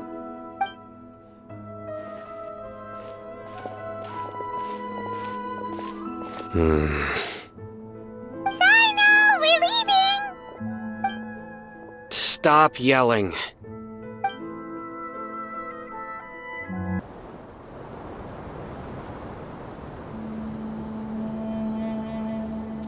Ramon, we're here. Everything's been arranged. Someone will bring the village keepers back to Aru village shortly. I guess all I can say now is, thanks for agreeing to help. Don't mention it. I think we can both agree you went to hell and back for it. But we share a common cause now. From here on out, we're allies. Where are the perpetrators? I'll bring you to them. Follow me.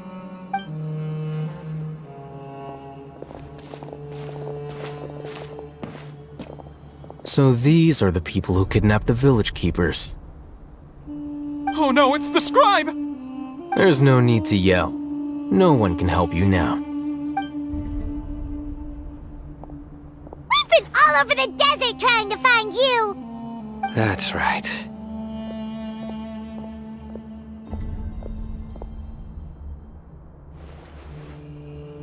General Mahamatra? No, no! Make it quick, please! Swift and painless! Whoa. The moment they set eyes on Sino, they turn pale like they've seen a ghost! You should have known that I would be coming for you. Wait, we were just following orders! You know what I'm talking about, right? There's no way we could have done all this by ourselves! No, not Sino! He's gonna tear us limb from limb! I could do worse. Please have mercy! Start talking. Otherwise, I'll have to resort to other methods. So, your superiors have kept you quite busy recently. Why? What are they trying to accomplish? They wanted to extract canned knowledge. Don't play dumb. You know what I'm really asking.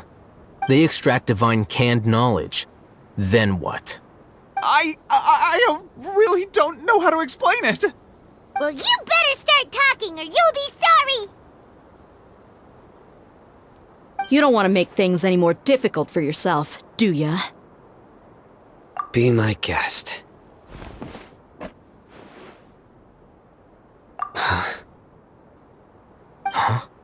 Uh-huh? That sure didn't sound like a fancy metaphor or anything. You're serious, aren't you? How did you know? There's no use hiding it now. Yes, you're right. The Academia is working on an important and potentially world-changing project. They are creating a new god. A god that will belong to them and to the people of Sumeru. It may seem as if Sumeru's academics are thriving, but ever since the death of Greater Lord Rukkhadevata, scholarly breakthroughs have been few and far between. The withering of Irminsul has been getting worse recently. The sages have tried everything they could think of, but nothing's worked. I'm always hearing them say things like, if only Greater Lord Rukkhadevata was still with us. Continue. And then, someone from the Fatui showed up. They called him the Doctor. He brought a gnosis, and said he wanted to borrow the Academia's research facilities. The doctor was previously expelled from the Academia.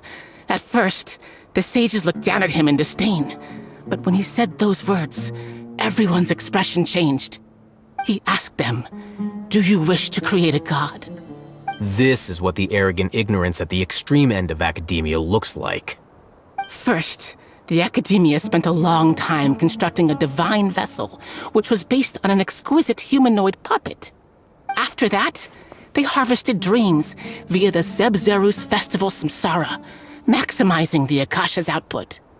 With the doctor's help, and the Akasha now functioning at maximum efficiency, they were able to use it to extract the power from the Gnosis and convert it into a divine core. Next, they decided that their new god needed to possess divine wisdom. For that to happen, they needed a huge quantity of divine canned knowledge. It adds up.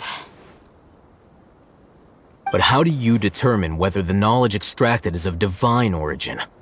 Call it an educated guess? The Academia has been trying to figure out the exact source of the scholar's madness for centuries, but to no avail. Nobody can explain the cause of this phenomenon. Surely you can see what that implies, Scribe Alhaitham. If it's knowledge no mortal can comprehend, then it must be something only gods are able to decipher. In other words, it's the source of the God of Wisdom's omniscience and omnipotence.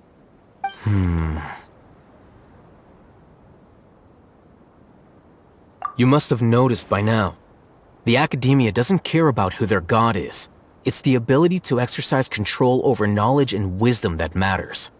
It is as if they are cursed with a desire for omniscience and omnipotence that burns in their blood. Some organisms demonstrate phototaxis, and thus orient their entire lives in respect to sources of light. For the sages, their only source of hope is the existence of a deity who embodies the acme of wisdom. This is but a form of phototaxis. For many scholars, the absence of a god of wisdom means stumbling in the darkness for the duration of their lives. Then what does Lesser Lord Kusanali mean to you? Is she not a true god present in this world? If you already have a new god, why try to create another one? From the beginning, the Academia has never treated her as a god.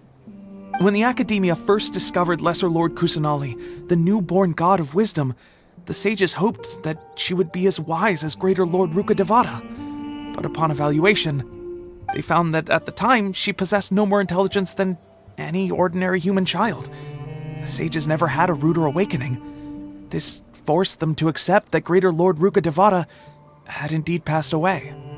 Not to mention that Lesser Lord Kusanali's Gnosis had been used to power the Akasha this entire time. By herself, she has neither an Archon's raw power, nor the spectacular insight expected of a god of wisdom. Slowly but surely, people began to forget about her existence. So, this is the path the sages have chosen.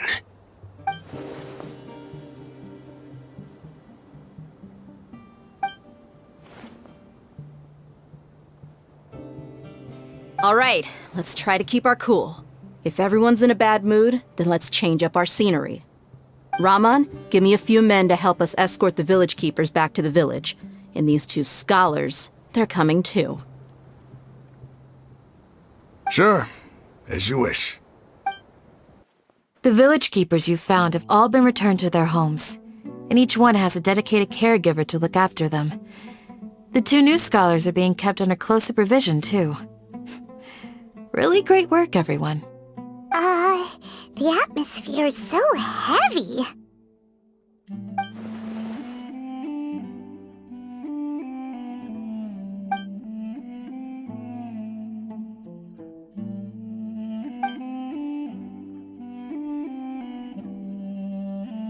Hey! Say something! Stop spacing out! Come on, is there nothing left to talk about? In that case, let's all get some water and try to think about something else. Or I can go fetch some snacks. Oh! Paimon's so coming with you! Do you have any plans, Traveler? Gods above, you're not talking about work, are you? So you were still withholding some information?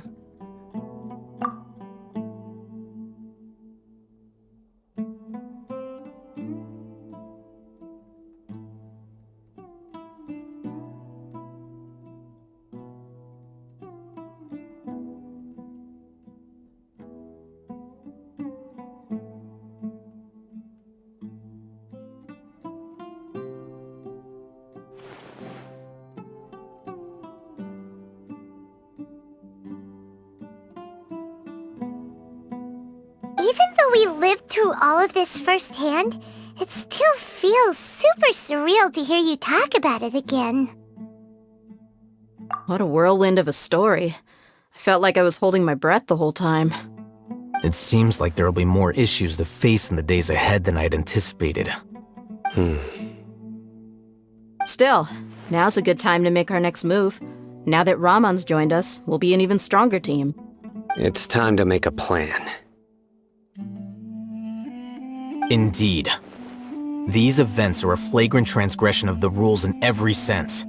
We cannot allow it to continue. So, everyone, are we on the same page? Crush the sages and rescue our god. That is our ultimate goal. Well, let's brainstorm a little more about what other resources we can draw on. The next time we gather here, we must have a solid plan. Yep, it'll work out for sure.